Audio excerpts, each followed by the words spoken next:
Liam stood torn in thought. He knew money was scarce and that living had become hard, but when his eyes fell on his daughter's angelic face as she slept, he told himself, if a small dog could bring her such joy, then surely it was worth the struggle. He resolved to work extra hours. The next day he took Kenny and went to a pet shop, and her face lit up with light and delight. Mika was astonished. How could he agree, let alone stand, when burdened with such crushing work, only to add another weight upon himself? Yet Liam believed that as long as his wife and daughter were happy, the world would be fine, and he could bear anything. But alas, such thinking proved a grave mistake. The following day at work, his manager shouted at him with ruthless anger. "Where is the report, Liam?" He replied that he had sent it on Thursday, but it turned out the manager had been wasting time in a cabaret and had never seen it. As always, he heaped all blame upon Liam. Work was hell. Either he endured the curses of a boss who acted like a king, or his colleagues dumped every burden upon him, and if anything went wrong, the blame was hung around his neck. Life felt like a minefield. Yet all of that was tolerable, for every evening he returned home to his daughter's laughter and his wife's embrace. Then came the day that overturned everything. He was riding the metro to work when he received a message from his friend Nita, asking him to buy her a new game that had just been released. He laughed, saying this girl never tired of games, but since they were friends, he agreed. He got off the metro and opened Google to search for a shop, but the area was unfamiliar. He looked around, and in that instant disaster struck. He saw his wife standing with a strange man. He could not believe his eyes. She was supposed to be taking Kenny to fencing practice. So what was she doing here with him? That evening when he returned home, he asked Mika, "Where is Kenny? Did she go to practice?" She answered, "Yes." He was about to confront her, to say he had seen her, but he refrained. He did not wish to destroy his home. He convinced himself it must be a misunderstanding, that Mika was not unfaithful. To ease his mind, he stepped outside for a walk. He tried putting his computer to sleep, but the device malfunctioned, so he wandered into the city, heading back toward the same place he had seen her before. Relief washed over him when he did not find her there, but the relief did not last. He heard her voice, speaking on the phone with the same man. Worse still, she had brought Kenny with her. He tried to console himself. Surely he is just a friend, or someone helping her. But then he heard the girl call out to the man, "Papa." In that moment, the world itself spun out of control before his eyes. He returned to work in a daze, unable to believe what was unfolding, clinging to false explanations. Suddenly his furious manager stormed in, asking, "Why are you slacking off?" Liam replied that his computer was malfunctioning and that it was not his fault, but the manager did not believe him and continued to shout. Then, abruptly, his phone rang. Mika was calling. Her voice trembled as she told him that Kenny had been in an accident and was now in the hospital. He rushed there at once, desperate to know about his daughter. They told him she had been taken into surgery, and the doctor came out asking who her parents were. Both said, "We are." The doctor explained they needed a blood donor and asked their blood types. Mika answered, "A plus." Liam asked why he himself was not chosen. The doctor explained, Kenny's blood type was O negative, and Liam's blood was positive, unsuitable for her. He sat in the waiting room, restless, and opened his phone to search online. What he discovered shattered him. Scientifically, it was impossible for a child's blood type to differ so completely from both her parents. The truth struck him like a blade. The girl was not his daughter at all. Mika faced him and asked, "Is Kenny really my daughter?" Instead of answering, she began overturning the table and playing the victim. "I'm the one who should be sad," she cried. "You were never present in our lives. You don't care about us. Your work is worthless. You never get promoted. You never receive a raise. You cannot provide the life we deserve." Liam stood stunned, unable to believe what his ears were hearing. Mika told him, "We've been married 10 years, and I hardly see you anymore. Everything falls on me. The house, the child, all of it alone." As if she had forgotten that she had been unfaithful, and that Kenny was not his daughter at all. She said to him, "You have never been part of this home. I will take Kenny and leave." Liam asked where she intended to go, but she did not answer. She knocked on Kenny's door and called, "Come on, my love, let's go." Liam tried to stop her and grabbed her, but she pushed him away, and he kept begging her, "I have done everything for Kenny so you would not leave me." That blow was the final fracture that broke him. Kenny looked at him and said, "I love my other father." His heart sank and his certainty went out like a dying light. The next day he went to work with his heart cracked by betrayal and tears that would not cease, but the surprises were not over. His manager accused him of stealing company funds. Liam was shocked and said, "Impossible." Yet the manager presented evidence showing 50 million yen transferred from Liam's computer to a strange account. Suddenly the world turned against him. Mika seized the opportunity. She filed for divorce and demanded alimony, and the scheme that came to light revealed that the child was not hers but the manager's daughter, a ruse to get him out of prison. Liam agreed to repay the 50 million yen and to work as a laborer on a construction site, though he knew deep inside that he might die before ever repaying the debt. His life had become a ruin in every respect.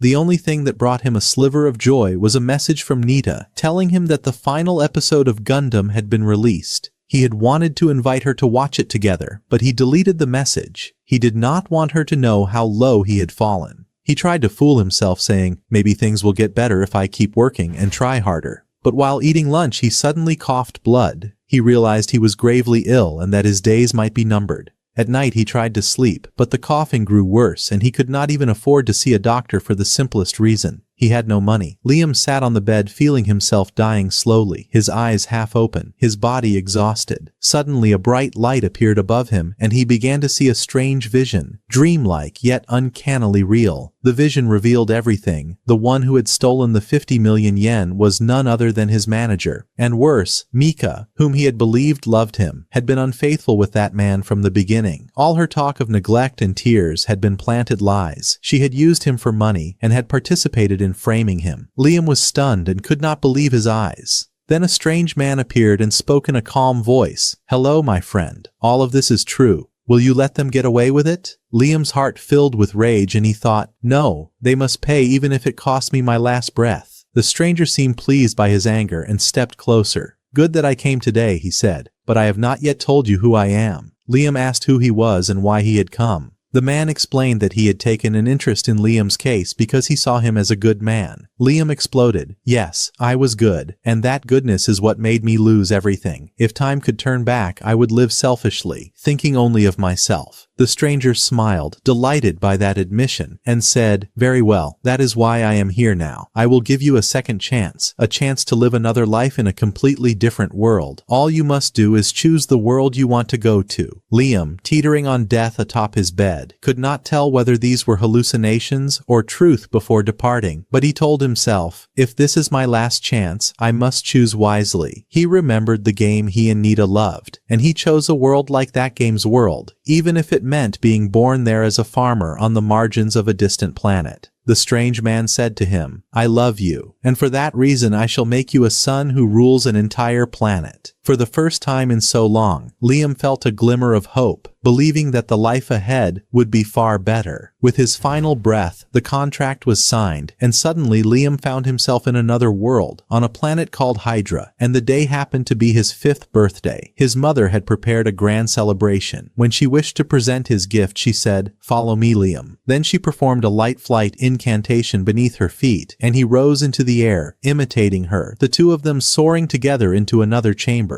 There they found a massive cake and a large box. Liam opened the box eagerly and discovered within it a strange cube. His mother told him, "This is the device for designing your own mechanized avatar. Through it, you may create your personal robot in every detail, from its ears to its feet and everything you desire." But Liam was puzzled and said, "I am only 5 years old. How can you give me something like this?" She replied, "It is of the utmost importance for you, for all children receive their first personal robot at this age." Suddenly his father entered and said, "And I too have a gift for you, my son. I shall bestow upon you all the possessions of the Banfield family, and the entire planet will be yours." Liam was stunned. "Are you serious?" "I am only 5, his father answered. "Yes, but there is one simple condition. Once I grant you the planet, your mother and I shall move to a distant villa, and all you need do is send us a monthly allowance." Liam could scarcely believe the thought of power and authority, so he rushed to sign the contract without reading a single word. As soon as he signed, his father took the contract and said, "Very well, let us live in peace." Then they departed, leaving the small child alone. not realizing he had been deceived so easily. Yet Liam did not dwell on these strange details. He focused only on one thought: now I am strong, and I will wield my authority in this world so that no one dares to harm me. He believed this chance had been granted by the strange man, not knowing that this being thrived on sorrow and suffering, and that when he found the opportunity, he left behind a measure of torment before returning to his own realm. Elsewhere,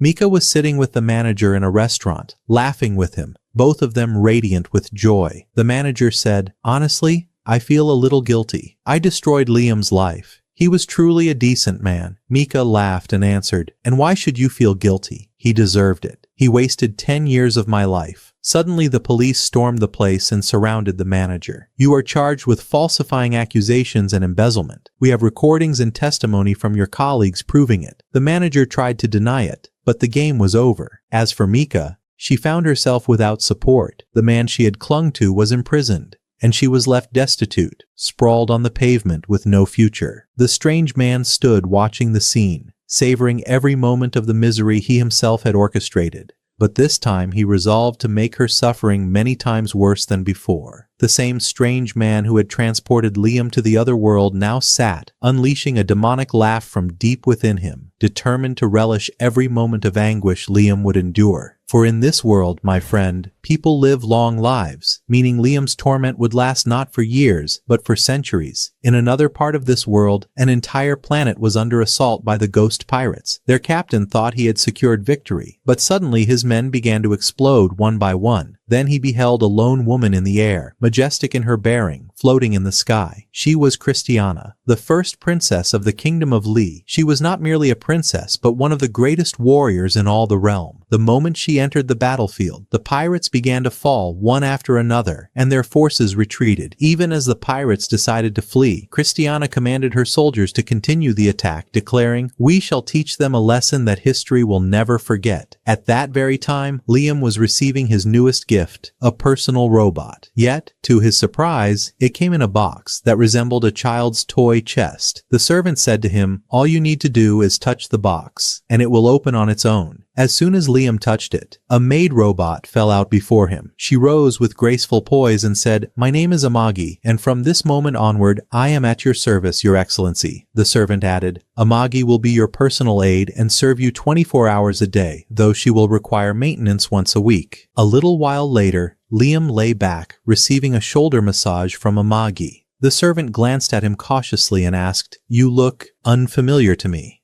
Liam laughed and said, "Do not worry. I may appear 5 years old, but I possess 36 years of experience." The servant was taken aback. 36? You are still a child, Amagi explained. The normal lifespan here approaches 600 years, and one is not considered an adult until reaching 50. Liam hesitated in his mind. A long life meant more chances for adventure, and besides, Amagi would be by his side always. The servant warned him, "Be cautious. Do not grow too close to Amagi. The people here loathe artificial intelligence." Liam was puzzled and asked why. The servant replied, "In the past, AI systems nearly annihilated humanity in a war known as Skynet. People were cast aside and faced erasure, but heroes rose and saved humankind. They founded the present empire, and since then, the nobility have come to despise all things Liam asked why his mother had gifted him a robot on his birthday. The servant fell silent for a moment, then yielded to speaking. "Your family fled."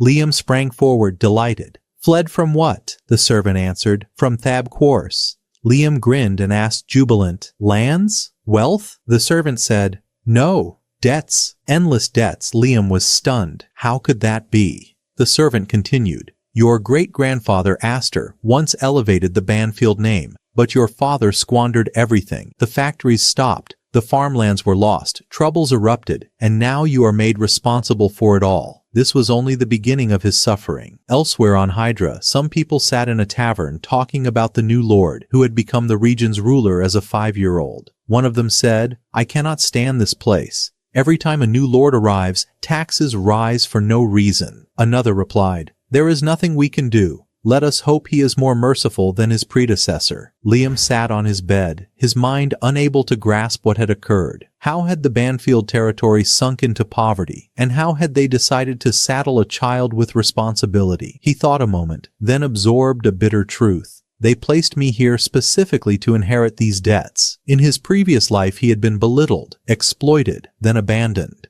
This time he vowed not to let anyone trample him. He looked at Amagi and said, "This world is mine. Come. Let us restore this territory to its former strength." Amagi smiled. "I am proud to be at your service. You have given my existence meaning." Liam felt an overwhelming happiness. For the first time he truly trusted someone. Before they began, he decided to set some rules for Amagi and adjust her algorithms to ensure safety. He established the following laws. First, do not harm Liam under any circumstances. Second, you must obey my orders unless they would harm him. Third, protect yourself without violating your first and second obligations. Thus Amagi's laws were determined. Liam asked, "I want to reclaim the Banfield territory. Do you have any ideas?" Amagi ran a quick analysis and then said, "I have a proposal, but you should know that the ARYKAI system may not always align with the Empire's policies." Liam admitted, "I truly understand nothing about this world." She answered, "Then you must use the education capsule, a device that injects 10 years worth of knowledge into your brain in 6 months and strengthens the body." Liam asked, "Excellent, but who will govern the territory while I am inside the capsule?" She replied,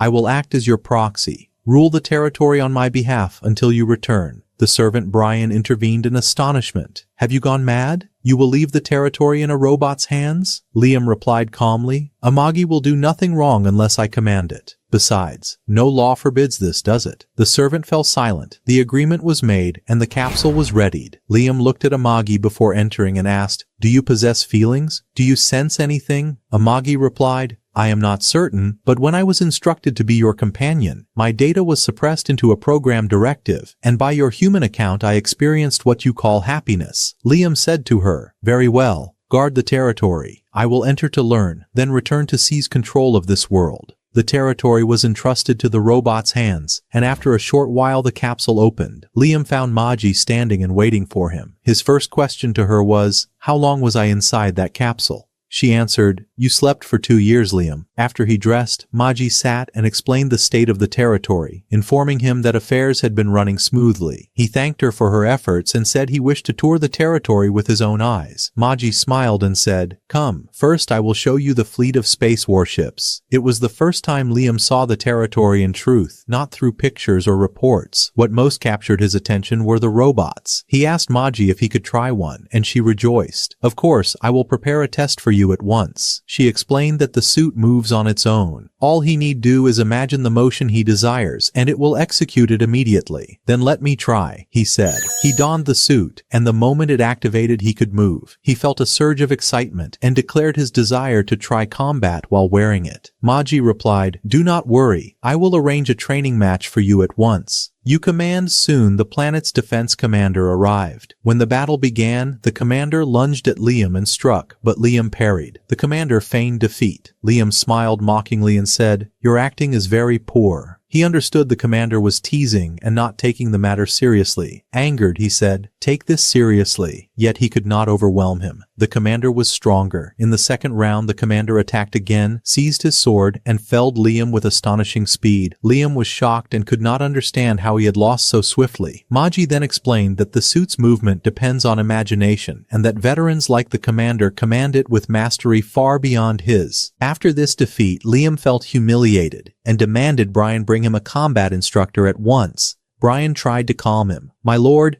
there is no need for you to learn fighting at all." But Liam insisted. He would not accept the word no. He had endured much in his previous life under the rule of the strong, and had no intention of living the same way here. If he were fated to become an evil lord, then he must at least be the strongest. Shortly thereafter, he met a man named Yasushi, who seemed an experienced master of martial arts. Liam admired him immediately, and said, "I want to learn from you." Yasushi agreed to be his trainer. But Maji was uneasy. "I am not comfortable with him. He looks suspicious," she said. Liam answered, "I know he seems suspicious, but his appearance is like a samurai's, and I admire him." She replied, "Fine, but test him first before you rely on him." Liam consented and told Yasushi, "Show me a small demonstration." Yasushi smiled. "Come with me to the forest." He had set up some wooden posts. Before beginning, he said to Liam, "Focus well. This is a secret technique I will show to no one but you." Liam told Maji, "Record what will happen."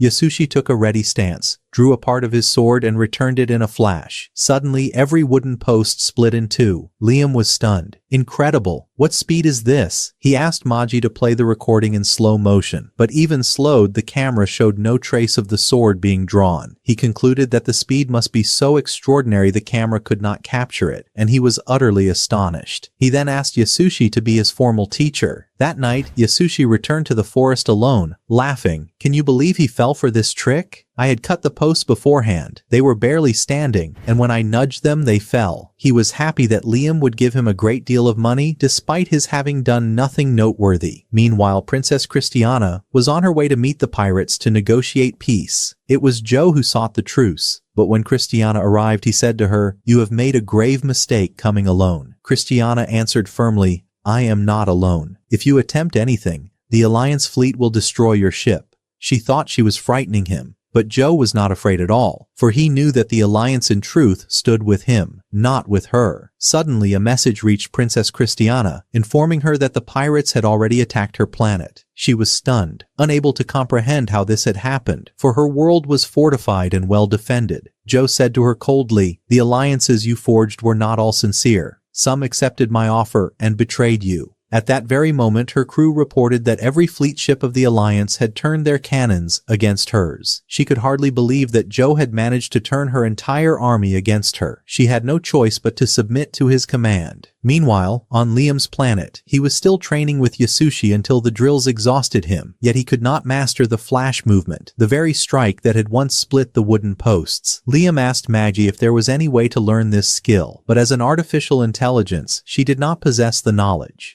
3 years passed as Liam studied the basics of swordsmanship under Yasushi, until he grew weary of endless repetition. Maji assured him that his level had improved greatly, but he was dissatisfied with anything less than a move that would astonish all. At night, Yasushi would sit in his chamber, reading manga as always, delighted with his luck. He had stumbled into a comfortable post, earning a fortune in exchange for teaching Liam a handful of simple sword moves for 3 whole years, though in truth he was nothing more than a fraud with only superficial knowledge of martial arts. He wished this arrangement could last forever, but suddenly Liam entered and said, "I want to learn the flash movement." Yasushi grew uneasy and chose to evade. He told Liam that he had said from the very start he would perform that move only once, and if Liam did not like it, there was no point continuing. At once Liam apologized, and Yasushi forgave him, pretending to be magnanimous. Yet when Liam left, Yasushi exhaled in terror at the thought that his fraud might be exposed. But suddenly Liam returned, making Yasushi's heart leap in fear, lest he had overheard him. Yet Liam came only to say that there would be no training the next day, for he had another mission. Elsewhere, Princess Christiana was now a captive aboard Joe's pirate vessel. She asked him, "What do you intend to do with me?" He replied with icy calm, "Nothing.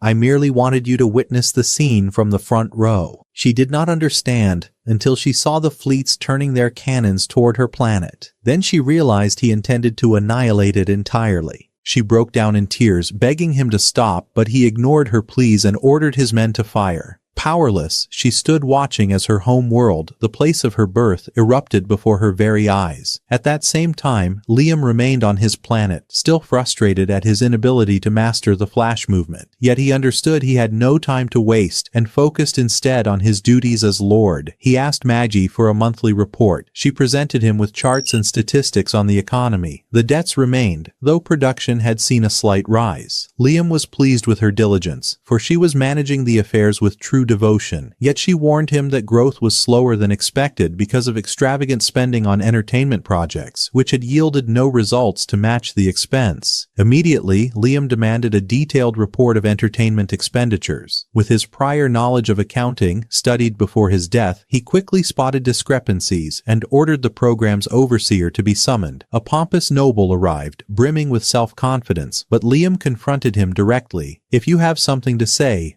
it now." The noble feigned ignorance, but Liam discerned that he was siphoning funds, altering invoices and suppliers with cunning. Liam asked him, Why did you change the suppliers? The man replied with the excuse that the new supplier was better, yet the outcomes did not support his claim. It became obvious that he was a thief and a fraud. Strangely, Liam did not flare up in anger. Instead, he saw in this an opportunity to learn how to wield his authority as an evil lord. Suddenly, Maggie informed him that this same noble had once faced charges of embezzlement. Astonished, Liam asked, "How does he still hold office then?" The noble replied that the case had been closed, and that a subordinate had been accused instead. Liam turned to Maggie to confirm, and she affirmed it, but explained that there was no decisive proof against that subordinate. Worse still, the man accused had been executed. At that moment, Liam grasped the truth of the game and accused the noble of fabricating charges against the innocent in order to bury his own corruption. The nobleman began to deny and plead, yet Liam could see the lies burning in his eyes. Gripping his sword, he advanced upon him with the measured steps of death. Terrified, the noble cried out, "My lord, everyone here does the same. I am not alone. Every noble steals. It is natural." The moment his words left his lips, Liam drew his blade and nearly severed his head, but Maggie shouted, "Wait!" The nobleman screamed again, "You are still young. You do not understand how the world works." But before he could finish, Liam struck and cut off his head in a fury of rage. Then he ordered Amagi to investigate all corrupt nobles and bring them to justice. She calmed him, warning, "You must restrain yourself. If you execute every corrupt noble, no one will remain to govern the planet, for most of them are corrupt." She suggested he rely on mechanical dolls to handle the planet's affairs instead. Liam found the idea sound and agreed. After a while, Liam returned to the training bay. Now that he had mastered the fundamentals of swordsmanship, he decided to test himself again on the combat simulator. Yet before he could don the armor, Yasushi appeared and said, "Do not dream of becoming a great warrior while training in mechanical suits." Liam replied, "Then is there no other suit I may train with?" Maggie interrupted, "There exists one fully manual suit, but no one has ever managed to operate it." In truth, Yasushi himself had created that device. He had begun to worry that Liam was becoming a true swordsman, and that would threaten his own position. Yasushi went to the royal family's storage and found an old broken-down robot. He planned to deceive Liam, certain that a mere boy could never control it. His scheme worked. Liam was thrilled by the challenge, convinced that if he could master this manual suit, he would gain an immense advantage over all those who relied on automated suits across the galaxy. But before he could begin, he needed someone to repair the robot. Brian was pleased by Liam's dedication to training, though he could not understand his obsession with the difficult manual suit. He marveled at how Liam spent days striking a wooden post with his sword without tiring. He asked, "What exactly are you doing?" Liam answered simply, "I am imitating the secret technique Yasushi revealed to me. I will not stop until I master it, even if it takes years." Brian could not believe such a technique even existed, but he knew it was useless to argue. If Yasushi was deceiving him, Liam would not listen, so Brian let him be. That night, Amagi went to the training bay to prepare a special request of her own. She believed Yasushi's advice was worthless, but with determination, she chose to keep trying.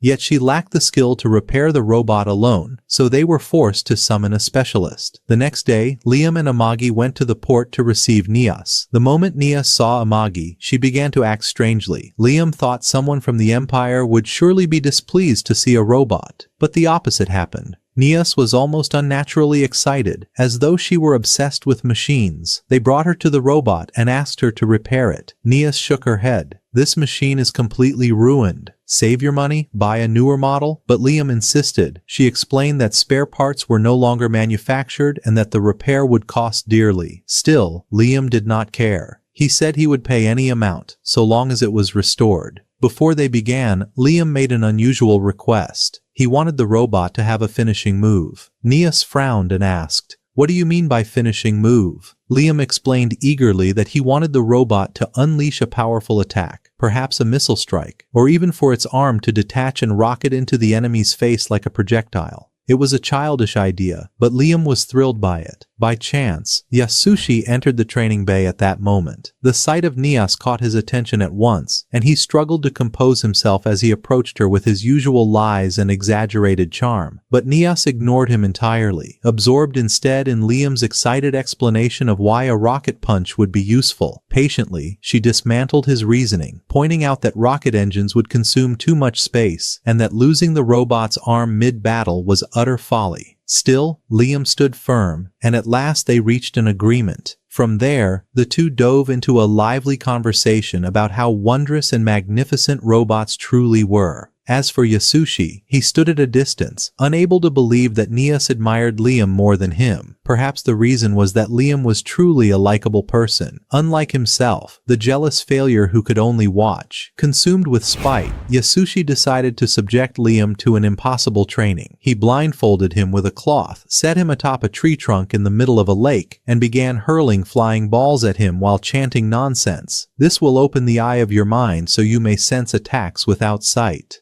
It was all empty words. At the same time, elsewhere, Christiana was living a nightmare after her ship had been captured by Joe. She and her entire crew had become his prisoners, and Joe was overjoyed to have her at his mercy. Trembling, she asked him, "What do you intend to do with me?" He replied with a sinister smile, "I will take you to my treasure planet, and you shall become part of my collection." Christiana thought he meant something vile, but when she arrived at his laboratory, she discovered a truth far more horrific. One of her companions had already been turned into something grotesque by a mad scientist under Joe's command. Joe said coldly to the scientist, "Take Christiana and begin." As always, Christiana was terrified as she realized the fate that awaited her. Joe's plans were monstrous. His first design was to tear her eyes from her face and plant them into her palms so that she would witness her body's torment and destruction with every scream, just as he had done to the others. He was no human like the rest of mankind. Christiana was living the worst nightmare of her life. Meanwhile, on Liam's planet, the situation was entirely different. Under his rule, the economy had flourished, and the people lived in prosperity and happiness. No one had believed progress would come so swiftly, and everyone was eager to know what Liam would do next. Yet none knew that he had spent a large portion of the planet's budget on repairing his robot. At last, Nias completed the repairs, restoring the machine as if it had just left the factory. Proud of her work, she showed Liam how to operate it. The cockpit had been redesigned to be wider and more comfortable. Once Liam seated himself and secured the straps, Nias activated the engine. It roared to life and immediately scanned him, confirming Liam as the sole authorized user. No one else could ever command it. Liam was exhilarated, but the moment he took the controls, he stumbled and crashed face first. Then he remembered. The robot lacked any form of automatic balance. Every step had to be adjusted manually. An ordinary person could never control it, but Liam had trained long and hard for this very day. He steadied himself, rose once more to his feet, and began walking out of the loading bay as the people around him watched in awe. Nias explained that imagination was crucial for operating the robot. The clearer the image in his mind, the sharper its movements. Over time, he began training with a sword, trying to split a wooden pillar from afar using the flash strike. But no matter how hard he tried, he failed. Doubt crept in, and he muttered, "Perhaps I lack the talent for the sword after all." But Amagi approached him and spoke frankly. "The problem is not you, nor your talent. The problem is Yasushi and his empty teachings, and your blind faith in him." When Liam heard the word faith, he misunderstood it, believing she meant he lacked faith in his master. He was utterly convinced that Yasushi could never lie to him or mislead him, so he drew an even stranger conclusion. "Then it must be that I am the one failing to grasp my master's lessons." Suddenly Liam remembered, this world had magic. Why not combine magic with the strike instead of relying on my muscles alone? From that day onward, Liam made a great leap in his training. For months he practiced fusing swordsmanship with magic until the awaited day arrived. He called out, "Master Yasushi, come and see what I have achieved." Inside, Yasushi was certain Liam would disappoint him as always. But the moment Liam drew his blade and unleashed a wave of magic that cleaved the wooden pillar in two from a distance, Yasushi could hardly believe his eyes. Yet, he quickly donned the mask of wisdom, saying, "Well done, my pupil.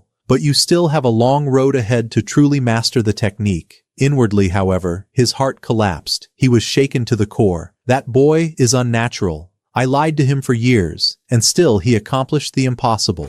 Days passed, and grave news reached him. One of the planets from which resources were extracted had been attacked by the pirates. This planet was the only one whose resources had not been seized by the Empire when the debts of House Banfield had been confiscated. The reason was that its land was poor and extraction was difficult, so they had deemed it worthless. But Meiji had been resourceful enough to operate a few factories there, generating additional income for Liam. Now, however, the pirates sought to seize those factories. The Banfield troops stationed on the planet resisted fiercely, but it was only a matter of time before they were overwhelmed. Liam said, "Maggie, I have a plan for the assault." She replied, "Yes, We will strike from a blind spot, one unseen by the enemy, and take them by surprise. She then commanded the fleet to pin the pirates in orbit, while Liam himself resolved to descend to the planet to defend it in person. Brian objected. "My lord, it is far too dangerous for you to go yourself." But Liam refused. "No one will steal from me, and I wish to put my newly learned skills to the test." Thus Liam departed with his squad. Maji had prepared a massive cannon and loaded Liam's robot inside it. Once fired toward the planet, the battle below raged, the pirates tearing through the defenders of the factories. Suddenly one of their ships exploded, the heavens split, and down descended Liam, sword in hand, cleaving an enemy in two in the blink of an eye. Surrounded by pirate forces who thought they had trapped him, Liam sensed their movements without sight, thanks to his grueling tennis ball training, and cut them down from behind before they could even strike. A group of them opened fire with laser beams, exclaiming, "You even know laser techniques?" At that moment Liam gripped his sword and summoned forth a massive laser cannon, sweeping the battlefield clean.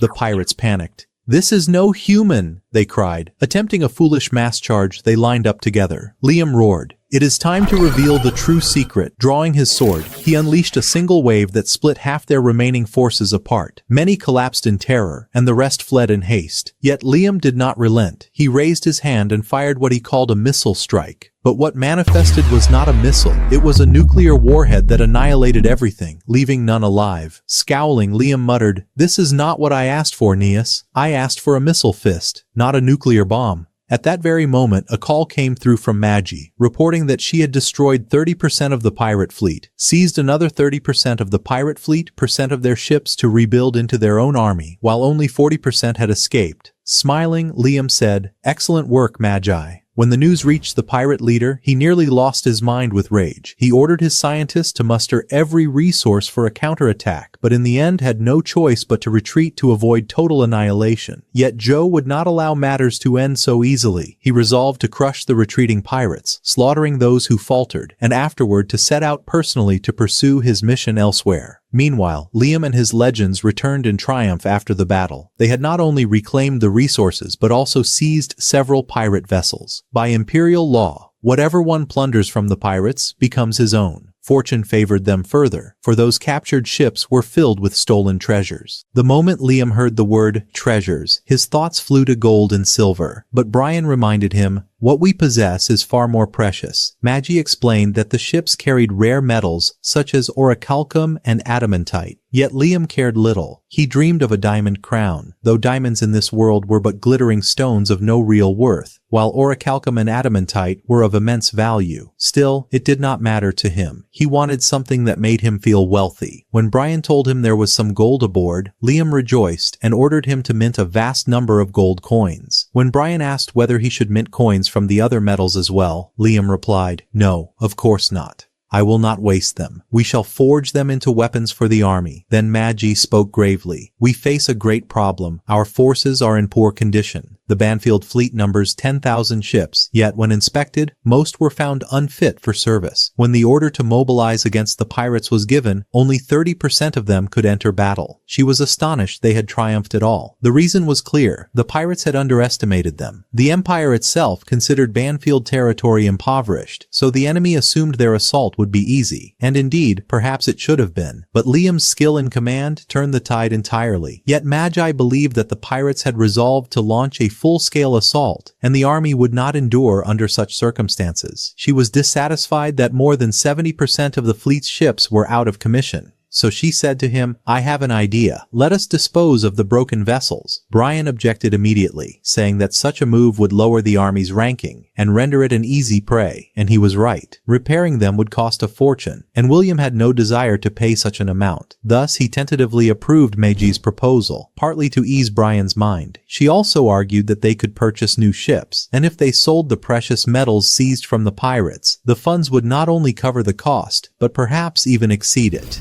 Elsewhere, Aeneas stood proudly presenting the design of her new warship. She was extremely proud, having increased power output by 7%, improved responsiveness, and made maintenance easier. She promised that the army would grow far stronger if it adopted her design. But the next presentation was given by Elisha, representative of the Third Armament Factory. She unveiled an extravagant design. Its exterior and interior were like that of a five-star hotel, complete with a bar, a theater, a cinema, and even golf courses within the ship itself, ensuring that the crew would enjoy their service aboard. In contrast, Aeneas's design excelled in battle, but offered no luxuries. Thus, the Imperial Army decided to purchase Elisha's ship instead of Aeneas's. Aeneas protested, insisting that her ship was far stronger, but Ulysses retorted that endurance was not about weapons alone, but about the men who operated them. If the crew had a place to rest and enjoy themselves after their duties, they would fight with all their strength and loyalty. After the meeting, Ulysses rejoiced at her victory, while Aeneas told her, "The game is not over yet. I may have lost this round, but my design will prove its worth in real battle." Yet she faced a dire problem. She had exhausted her budget entirely, and unless someone purchased the ships rejected by the army, she would be officially bankrupt. As she pondered the matter, she remembered a man mad enough to buy them. Liam, the one who had been willing to pay an enormous sum merely to repair an old robot. Surely, such a man might also purchase ships that no one else desired. At the same time, the guide sat idly on the ground, playing cruel tricks on people and feeding on their suffering. But what others now endured was nothing compared to the torment Liam should have been experiencing. The last time the guide had seen him, he had cast him into a new world among people little better than scrap, burdened him with crushing debts and abandoned him. The planet was supposed to collapse and be wiped from existence. Yet the shocking truth was that the planet had flourished, and everything had gone smoothly. The guide nearly went mad with rage, though he still held one last card. In the past, when Liam had requested a sword master, the guide had sent him a fraud named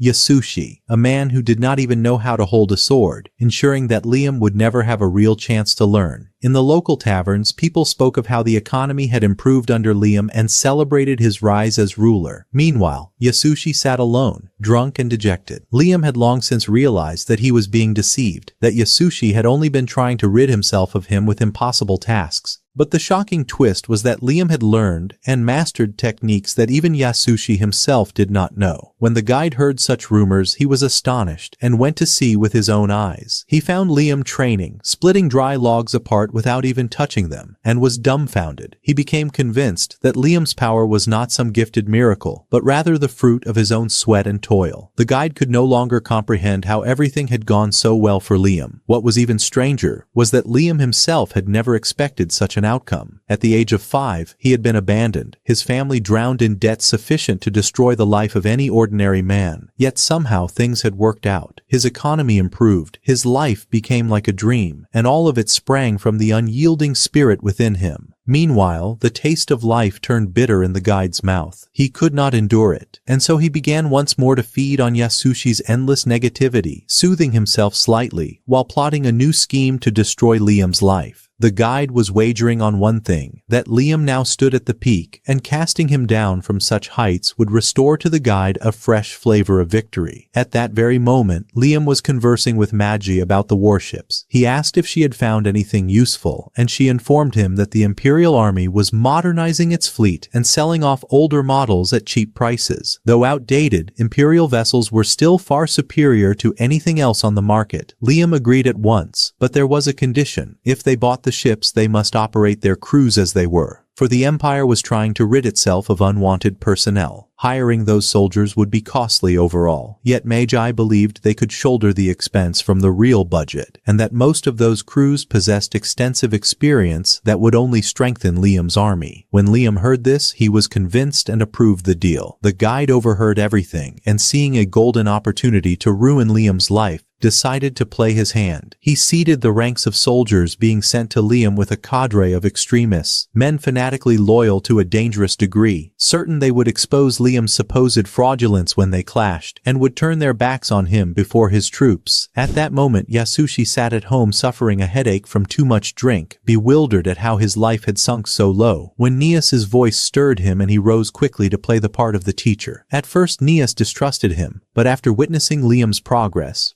progress achieved because of him, she became convinced that a truly strong instructor was needed. Yasushi was surprised she had come alone and wagered that her visit concealed some opportunity. Yet she had in fact come to ask questions about Liam, and she was not the only one. Someone wanted to know how to make Liam accept their commercial offer without appearing dishonorable. She asked him slyly, "How do we make the man accept a convincing deal?" Yasushi misunderstood and thought she was flattering him. He feared she looked at him as if he were sick. Nias persisted. She genuinely needed to know how to win the man to their side. Seeing her so, Yasushi opened his heart and spilled his scattered, often bizarre fantasies and ideas. Nias stood speechless, shocked, and Yasushi fretted that he might have revealed too much. Strangely, she thanked him sincerely for his counsel. A few hours later, Nias arrived at Liam's palace hoping to seduce him into buying her ships. Though gentle and simple at times, Liam was not a fool. He immediately saw she was trying to sell him something. She told him she wished him to buy the new warship model she had built, but Liam refused before hearing details. She begged him to listen, but he said he had already bought used ships from the army and had no need for hers. She tried to persuade him with figures and statistics. The ships truly were formidable, but Liam replied that she should sell them to the army if she believed in their strength. She had tried before and lost at the exhibition. No one had bought them. "Won't you buy even one ship?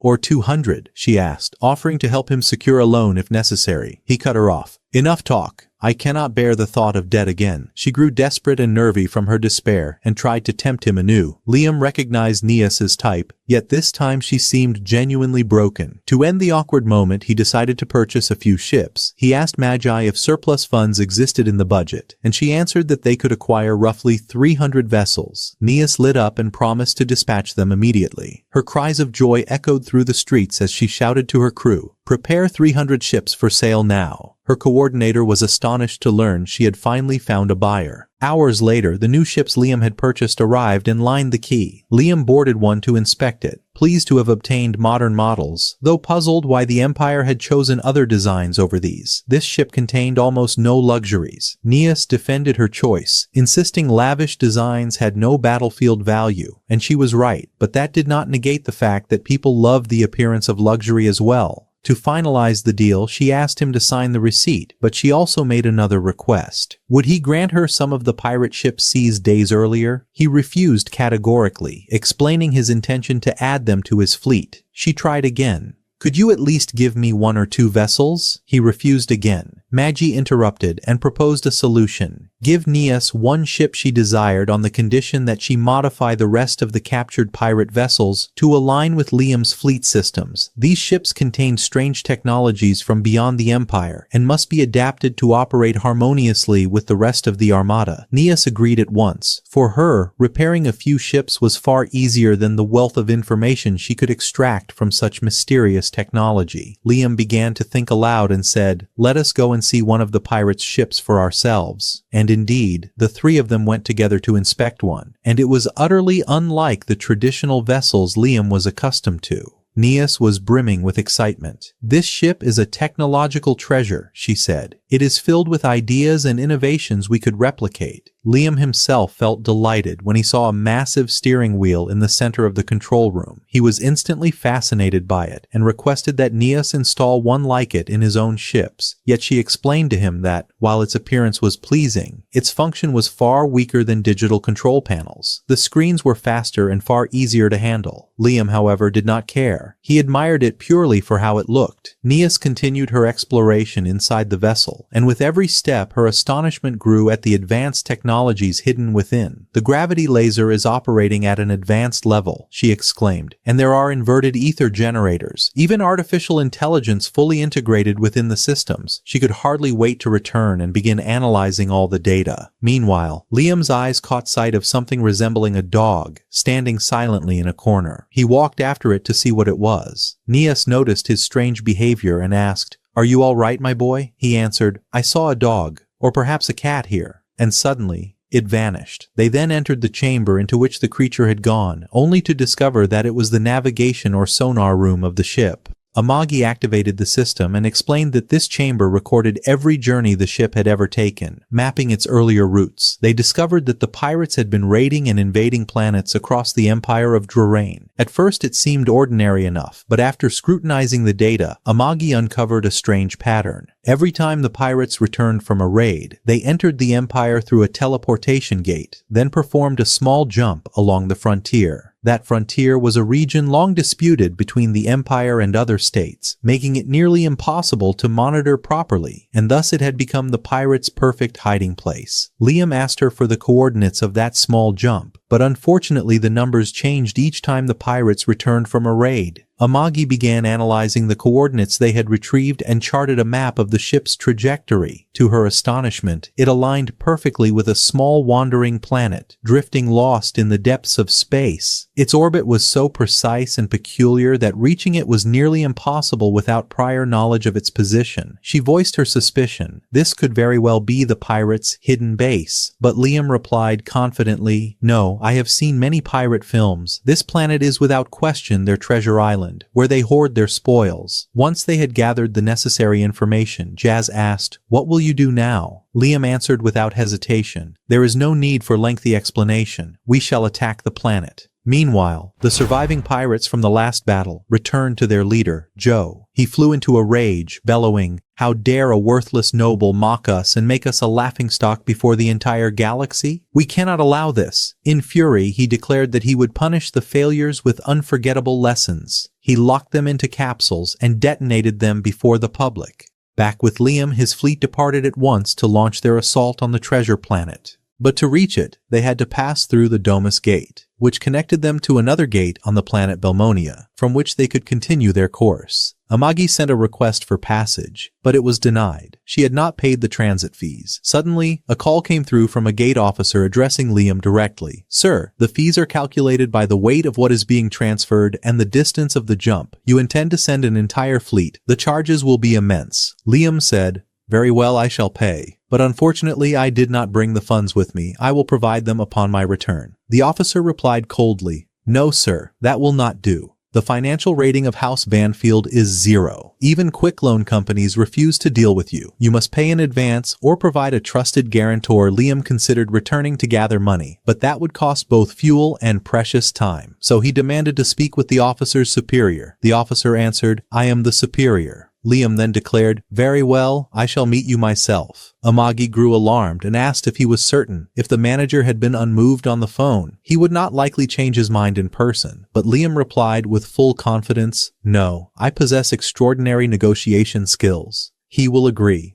At the same time, Joe and his army arrived at the Belmonia Gate, intending to use it to pass through to the Domus Gate, then launch an assault on the Banfield region and erase it from the map. His fleet was already fully prepared on the other side. Joe contacted the officer in charge, requesting passage to Domus, and slipped him a small bribe to smooth the way without too many questions. Meanwhile, Liam stood at the Domus Gate counter, trying to persuade the director to allow his ships through, but the director was adamant. No money, no passage. Liam tried every possible way, but the director coldly replied, "Sorry, the rules are rules, and I'm not here to change them for you." Suddenly, a message arrived from Belmonia Gate stating that Joe's fleet and his pirate army were advancing toward this gate immediately. The director turned to Liam and with the same indifference said, "My concerns are more important than this," leaving him alone in the reception hall. Liam could not believe that his negotiating skills had failed so miserably. Left alone, he muttered to himself as he wandered aimlessly until the spirit of the dog he had seen earlier appeared before him, waking him up. He decided to follow it. At that moment, the director's control team was checking the stability of the connection between Domus Gate and Belmonia. Joe's fleet was expected to cross within half an hour. One of the staff could not believe what was happening and asked the director, "Are you sure about what we're doing? At this rate, Joe's fleet will run into Liam's in the waiting area, and we know Joe never waits a second. He'll start fighting the moment he arrives." The director, tense but stubborn, dismissed them coldly.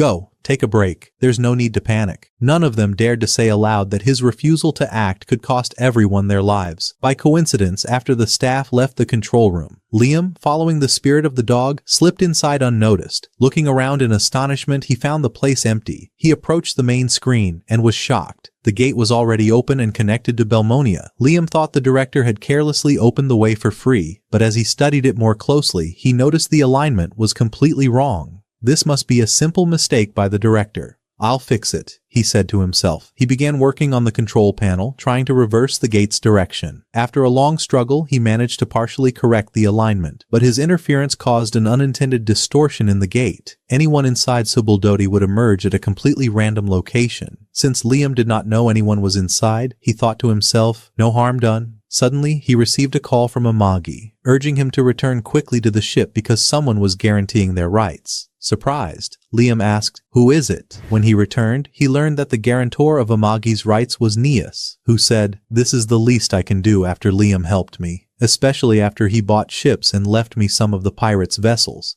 Liam thanked her sincerely and said, "Very well, I had already prepared the gate. Let's go."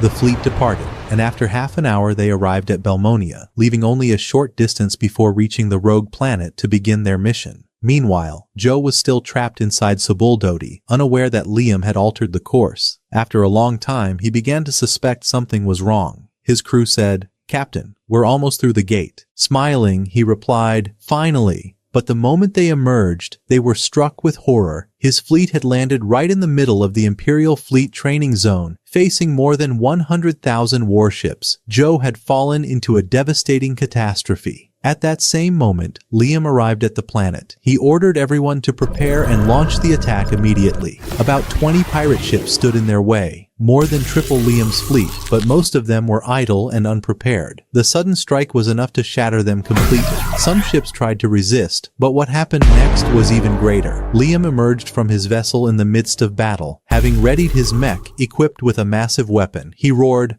"Amagi, launch me straight into the battlefield." She fired him into the heart of combat. The moment he landed, he began tearing through the pirates one by one until silence dominated the field. As the end of the battle approached, he ordered the cleanup squads to finish off the survivors, declaring that he would personally go search for the treasure. Indeed, the scientist who had been hiding inside the base rushed into the control room, while Liam's army destroyed the last remnants of the defense system. He arrived there to find that all the planet's guard ships had exploded at the same moment. Liam finally entered the heart of the planet and immediately encountered several pirates, whom he dispatched within seconds. When the captain of his squadron arrived, he found that Liam had defeated them single-handedly. The captain ordered the clearance operation to continue while he himself searched for the treasure chamber. Liam then glimpsed the luminous dog again and followed it. His decision proved wise, for the path led to the control room, where the scientist and his men surrendered at once. Liam asked where the treasure was. The scientist, bewildered, asked what kind of treasure Liam meant, for he possessed many valuables, and even kept pets that Captain Joe had collected. Liam summoned the dog he had seen, thinking it might be one of those animals. The scientist's madness and his affection for domesticating people into obedient creatures became plain. His words stuttered as he offered to tame those animals into servile companions. Liam demanded to see it with his own eyes. The scientist led him to the laboratory, where samples of experiments lay exposed. Girls transformed into hideous beasts as a result of the tests. Liam recoiled at the sight. His gaze fell upon one of them. The scientist approached and said that she had been Captain Joe's favorite, boasting of her as if she were a prized artwork. Rage welled up within Liam at the sight of their torment. He drew his pistol and shot the scientist dead, then stood listening as he circled the place. A sharp voice of accusation made him look up. It was Christiana. She asked him, "Who are you?" He answered, "I am Liam. I have taken control of this planet." The girl rose, tears in her eyes, begging for mercy and saying that her torment was almost over. She implored him to put an end to their suffering, for they would never live as humans again. Liam promised modest aid in return for a later favor and ordered his soldiers to fetch doctors and transfer the girls to the ship for treatment. The girl screamed and begged to be killed, believing her salvation was gone. The captain tried to soothe her, but could not contravene Liam's orders. He explained that the treatment would be difficult, Banfield, requiring full bodily regeneration, rare resources, and skilled physicians. Recovery was not guaranteed. Liam, however, in an unexpectedly gentle mood, resolved to do some good. A message arrived from Amagi informing them that they had found the true treasure chamber. Liam rejoiced. Very well. With that ransom, we will secure the girl's cure.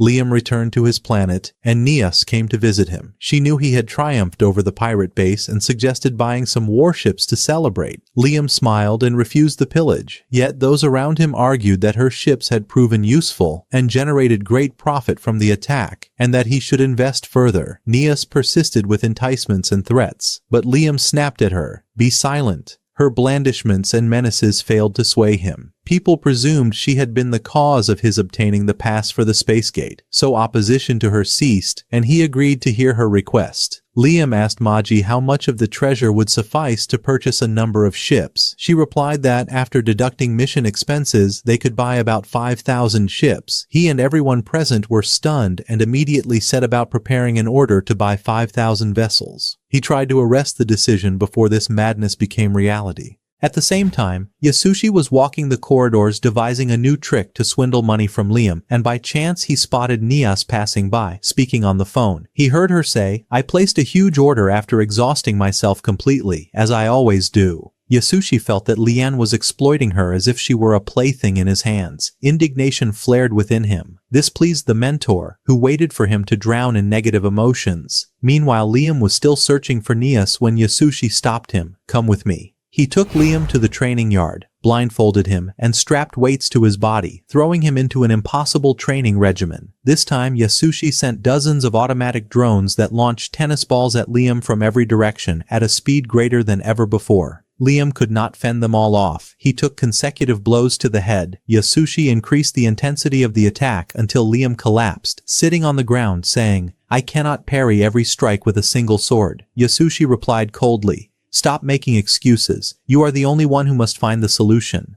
At that moment, an idea was born in Liam's mind. Why not use magic as I did before, but this time as a defense rather than an attack? He began attempting to summon barrier magic, and indeed he succeeded instantly. All the balls bounced away from him, repelled by the shield. Yasushi stood frozen in disbelief at what he was witnessing. Then, the barrier redirected the balls back toward the drones, destroying them all in a single strike. Afterward, Liam lifted the cover from his eyes and turned toward him saying, "Is this enough, Yasushi?" Confusion spread across Yasushi's face as he whispered to himself, "This boy is a genius. Soon he will expose me. He is capable of revealing corrupt officers and even toppling the greatest legends of the pirates. If he learns the truth, he will crush me completely." Sensing danger, he decided to flee before Liam understood everything, and he began to move. Liam asked, "Where are you going?" He replied, "I have taught you everything I know, and I have nothing more to give. From here on, you must train in your own way. The path of the sword has no end," my boy Liam shouted. "But I do not want that. I still need your training." Yasushi snapped at him angrily. "Stop being spoiled. I too am still learning, and I have a long road ahead. Your clinging to me will only hold me back." Then he turned his face away and said with solemnity, "I hereby declare that you have graduated. From this moment, you are a master of the path of the sword. It is now your responsibility to spread the style of Flash throughout the entire galaxy." Liam replied joyfully, "Very well. I will do so." As soon as he turned around, Yasushi bolted away at full speed. As for Lian, he had never felt such contentment in either of his lives. His debts were beginning to shrink. His lands were expanding. He had defeated a portion of the pirates, and his teacher had finally acknowledged him. Suddenly, he burst forth from the other world, before he could dissolve under the overwhelming surge of positive energy rising within him. This is Ling, a child who lives with his parents and younger brother in a street crowded with half-humans and zombies, known as Rexasha. Incidentally, his father is the leader of this street, and his primary mission is to drive away the zombies and protect the people from them. On an ordinary day like any other, Ling woke up to find his parents absent from home. He assumed they had gone to fetch some supplies and would return shortly.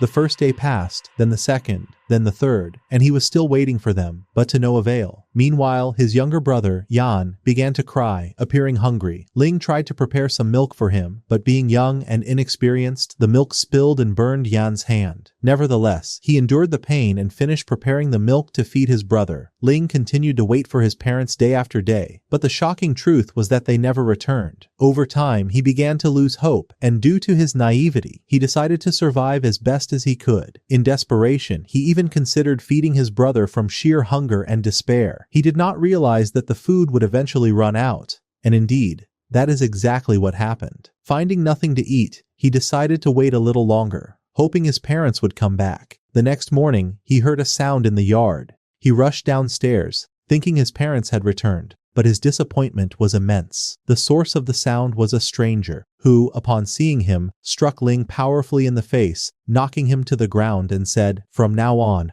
I am the leader of this street instead of your father, and my name is Kato." Ling replied angrily, "You are a liar." Kato erupted in anger and unleashed his ability, Embodiment of Power, summoning a massive man named Saki. For those unaware, in this world, exceptional individuals can manifest their magical energy into a human-like entity called a guardian, and the stronger the magical energy, the mightier and more formidable the guardian. Kato ordered his guardian Saki to throw Ling off a high slope. Saki responded, "At your command." But as he grasped Ling, he felt a magical energy flowing through his body and informed Kato of it. Kato said, "Then, let him be. We will sell him instead of killing him." During their conversation, the sound of Yan's crying was heard. Kato commanded his guardian to bring him quickly as well, intending to sell him too, thereby doubling his profit. At that moment, Ling shouted, "No one touches my brother." Saki brought the child Yan but said, "He possesses no magical energy. He is worthless." Kato ordered him to leave the boy and then imprisoned Ling, saying before leaving, "I will return for you later." Kato took the child Yan and went down to the street residents, beating them as he declared himself their new leader. No one dared to oppose him or even speak. Meanwhile, Ling managed to escape and charged at Saki, forcefully retrieving his brother. Kato shouted, "How did you get out of confinement?" When he turned toward the house, he found it engulfed in flames. Here we understand that Ling, after reaching the end of his patience, had set fire to the confinement door and escaped. Kato tried to soothe him and said,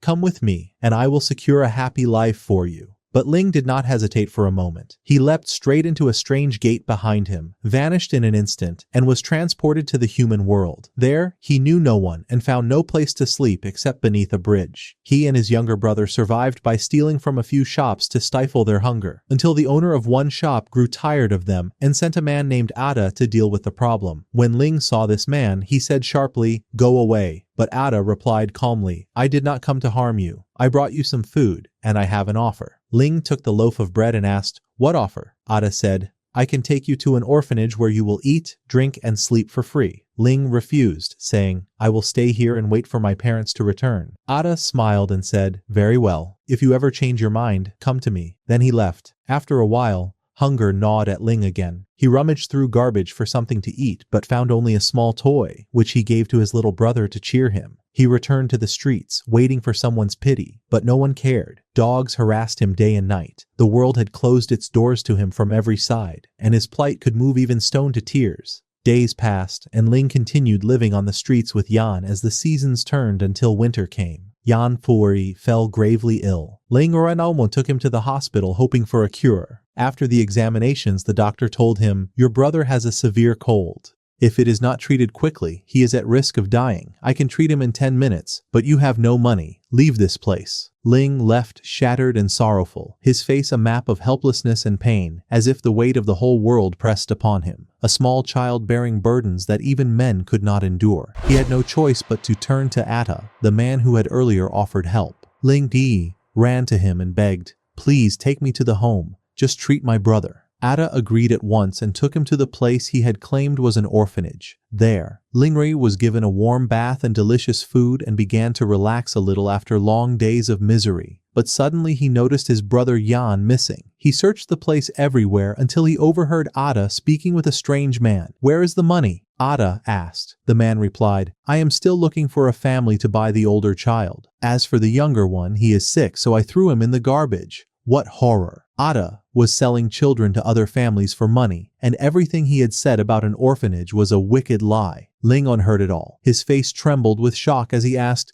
Is what I heard true? Ada answered coldly, yes. Then he grabbed Ling Sao roughly by the head, bound him, and ordered 2 men to beat him with belts. Ling Sao took the painful blows without being able to defend himself, left exhausted and bleeding. Meanwhile, Yan lay in the garbage under the bitter cold, breathing with difficulty, as if life were slipping away from him. When Ling learned this, he broke down crying and shouted, "I will not lose my brother!" In a moment of fury and despair, a strange light flared in his eyes. The men tried to strike him, but suddenly the lights went out, then came back on, and in a single flash the man's body froze in place, unable to move. Then the great surprise occurred. Ling had activated his embodiment of power for the first time and released his personal guardian. Astonishment filled the place. The man and his wife cried out, "Please do not kill us." Ling replied in a cold, resolute voice, "If I see you again, I will show you no mercy." Then he left the place, heading toward the shop where Ada was counting his money. Ling commanded his guardian to strike him. The guardian threw him against the wall with tremendous force, and then Ling took all the money from him after extracting the location of his brother. He dashed swiftly to where Yan had been left, found him unconscious, lifted him in his arms, and rushed to the hospital. He broke down the door violently and shouted, "I brought the money. Treat him quickly." The doctor recoiled at his appearance and hurriedly administered all the necessary medications to the child. At that moment, Ling turned to the guardian and asked, "What is your name?" The guardian replied in a majestic voice, "My name is Eugene, and from this day onward, I will obey all your commands." 4 years passed after these events. Ling and Yan grew older, and their lives became relatively more stable. They still lived under the bridge, but they had renovated it, making it warmer.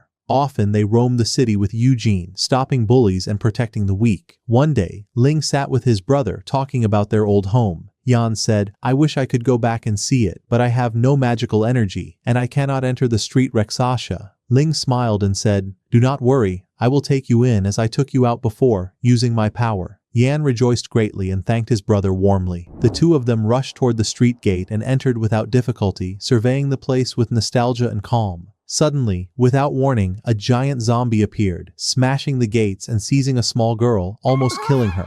Yan rushed forward with courage to distract the zombie, but the monster attacked him directly. Fortunately, Ling summoned Eugene, who stopped the zombie's assault. Ling then grabbed his brother and scolded him, saying, "How can you be so reckless? How do you expose yourself to danger?" Then he added, "Yet in that moment, your action was the right one."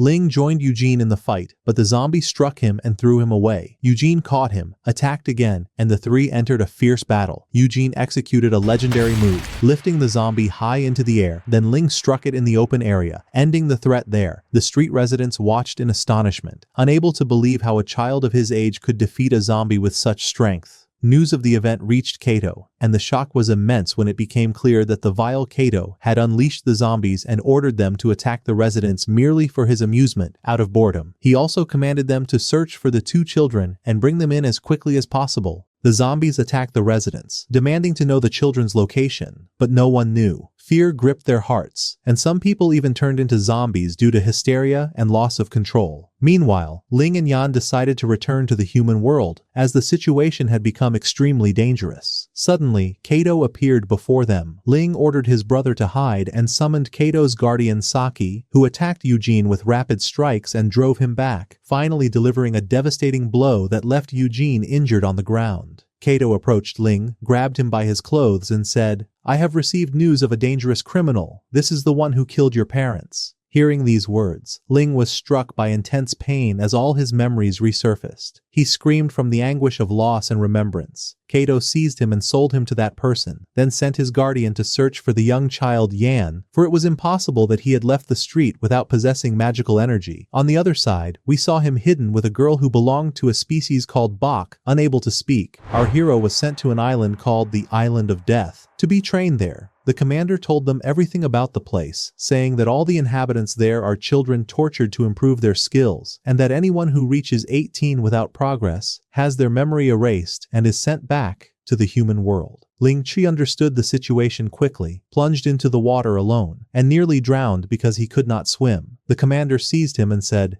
"Get out of here, brother. The sea around this island is mysterious and bound by magical spells, and even the most expert swimmers may not survive it." Afterward, Ling walked a little and suddenly found himself surrounded by a group of bullies. He tried to activate his skill and summon his guardian, but he could not, because embodiment of power is forbidden here. The bullies seized him and began to beat him, when a child named Chan arrived and saved the moment, driving the bullies off. When the bullies attempted to attack again, Chan exploded with anger. A terrifying aura spread and they fled in terror. Ling Bak asked him, "What made you come in here?" Chan replied, "All I wanted was to help you, and I have a way to escape from here." At that time, joy filled our hero Ling, and he went with Chan. They climbed together to the roof of the towering building, where Chan began to speak. "The theory is not confirmed yet, but I believe that depth is the surface, that if one of us jumps from here, he will descend at tremendous speed toward the depths of the sea, and from there will emerge on the surface of the real-world sea." Ling Hor asked, "So it carries risk?" Chan answered with a serious face, "The chance of success does not exceed 1%.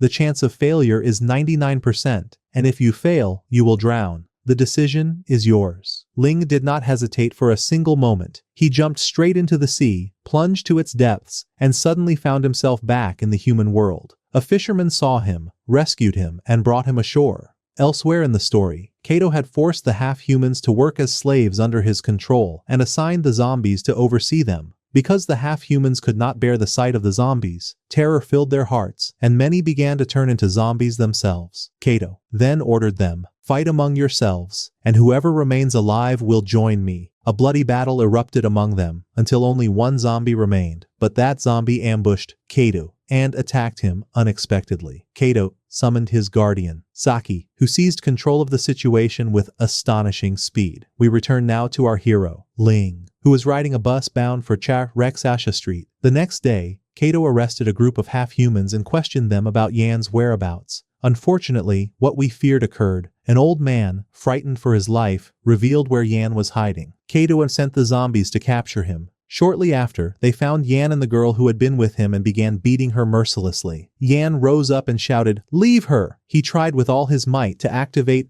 embodiment of power to summon his guardian, but he could not. His anger swelled as he cried, "I wish I were like my brother Ling. I would have defeated these scoundrels in an instant." Before he could act, a zombie seized him and struck him violently. At that moment, our hero Ling arrived and struck them with lightning speed, eliminating them mercilessly. Then, Eugene joined him and wiped out the remaining foes. Their performance was truly blazing. Ling smiled and said, "Your skills have improved, Eugene." The guardian replied, "I am the embodiment of your power, and what is happening now is because your magic and energy have grown." While Yan was thanking the girl for her help, she turned to him with terrifying eyes and suddenly transformed into a zombie. Shocked, Yan watched as she lunged at him, but Eugene swiftly intercepted and restrained her. Yan cried out, "Do not hurt her, she is kind." But Ling said with deep regret, "Unfortunately, we have no choice but to eliminate her." Yan shouted in anger, "I will not allow it." Realizing his brother would understand only through harsh lessons, Ling commanded Eugene to release her. As soon as he did, the girl attacked Yan, attempting to strangle him fiercely. The boy understood the truth, and Ling ordered his guardian to seize her again, finally defeating her himself. Yan was deeply affected and wept bitterly over her death. After burying her, he said with determination,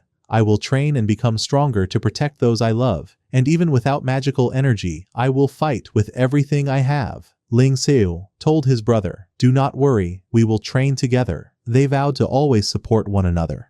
A bond of true brotherhood. They returned to the streets and the human world, spending most of their days training together. Over time, their skills improved remarkably, especially Yan, whose physical strength became so extraordinary that he could knock down Ling Wei during practice. They continued like this for years, until finally deciding to return to Rexasha Street to take revenge on Kato. Upon entering the street, they saw a group of zombies attacking the old man they had seen earlier. Yan advanced toward them, frightening everyone, and suddenly launched a fierce assault. He defeated 2 of them using only his physical power, then grabbed the third and said, "Go and tell Kato that the original street leaders have returned." The zombie hurried to deliver the message to Kato, who was shocked. He quickly assembled a full army and advanced toward them. Meanwhile, the street residents had heard the news, and excitement spread like wildfire. They thought the hour of deliverance from the hell they lived in had come. Moments later, Kato arrived with his zombie army. Yan charged and eliminated them in the blink of an eye. Kato sneered, "Come to me, boy," and immediately summoned his personal guardian. Ling appeared from behind, and Kato said seriously,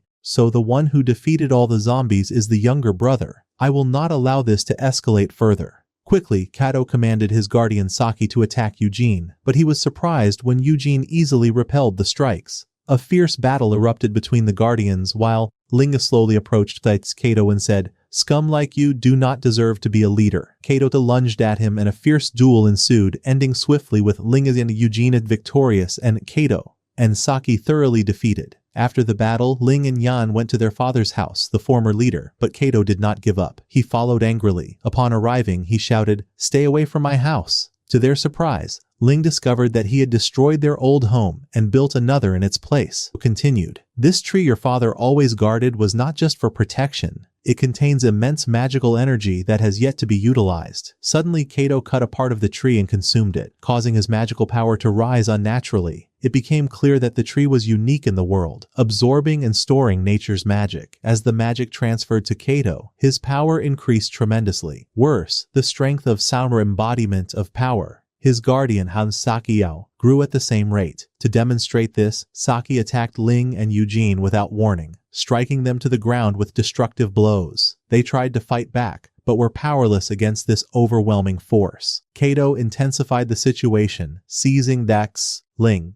and striking him with a blow that nearly killed him, then attempting to choke him. At that moment, Yan charged at Kato ferociously to attack him, but Eugene seized the opportunity, grabbing both brothers and fleeing at maximum speed until they reached the street gate. In the other side, Kato, who remained unharmed, ordered Saki to grant the zombies trunks from the magical tree. Saki hesitated and replied, "That is forbidden. If we do that, we'll lose control over them." But Kato responded confidently, "Don't worry. Even if something goes wrong, we'll eliminate them later." Saki obeyed the order and the zombies' power multiplied several times over. They began a massacre among the citizens, spreading destruction everywhere. At that moment we shift to Yan, who was furious and refused to flee. He shouted with determination, "I will take revenge on Kato no matter what it costs me, and it's none of your business, brother." Ling Krushat replied firmly, "You must listen to me." But Yan stubbornly answered, "You're just a coward. I won't listen to someone like you." Ling slapped him hard across the face. He deserved it. How could he dare insult his elder brother, the one who had sacrificed everything to protect him? Yet in Ling's heart, there was only one desire, to protect his younger brother. He carried him on his shoulders and took him outside the gate, then returned to fight the zombies alone. But because of their overwhelming numbers and immense strength, they surrounded him from all sides, raining blows upon him until he could no longer tell where the next strike would come from. Meanwhile, Eugene was busy fending off the endless waves of zombies, unable to reach Ling because of their sheer number. At the same time, Yan was desperately trying to re-enter the gate by any means possible, but it was useless. He screamed in anger, "Why did my brother push me out? I'm not weak, I can help him. The only problem is that I don't possess any magical energy, but I'll never give up." Yan began throwing rocks, trying to climb back into the gate again and again, but all his efforts were in vain. On the other side of the gate, Ling and Eugene were being brutally beaten, and the zombies left no chance for the hero to catch his breath.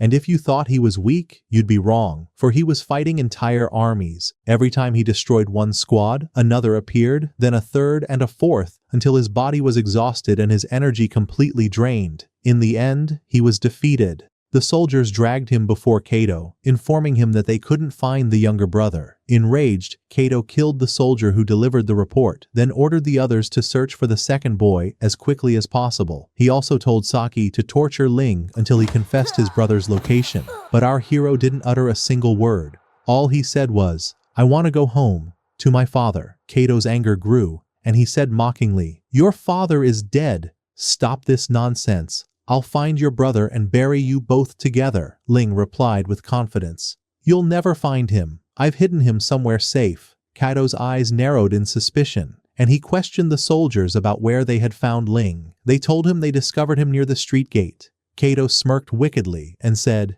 "Now I understand. You hid him in the human world. That's the safe place you meant, isn't it?" Ling's face fell, and despair took over his heart. Kato ordered one of his soldiers to bring Yan. The soldier rushed toward the gate, but the moment he passed through it, his body vanished completely. It was then revealed that zombies were forbidden from entering the human world, and if they did, they would become invisible to the eye, which was exactly what had happened. At that very moment, Yan felt a strange presence near him, though he couldn't see anything. Suddenly, without warning, the soldier attacked him, and knocked him to the ground.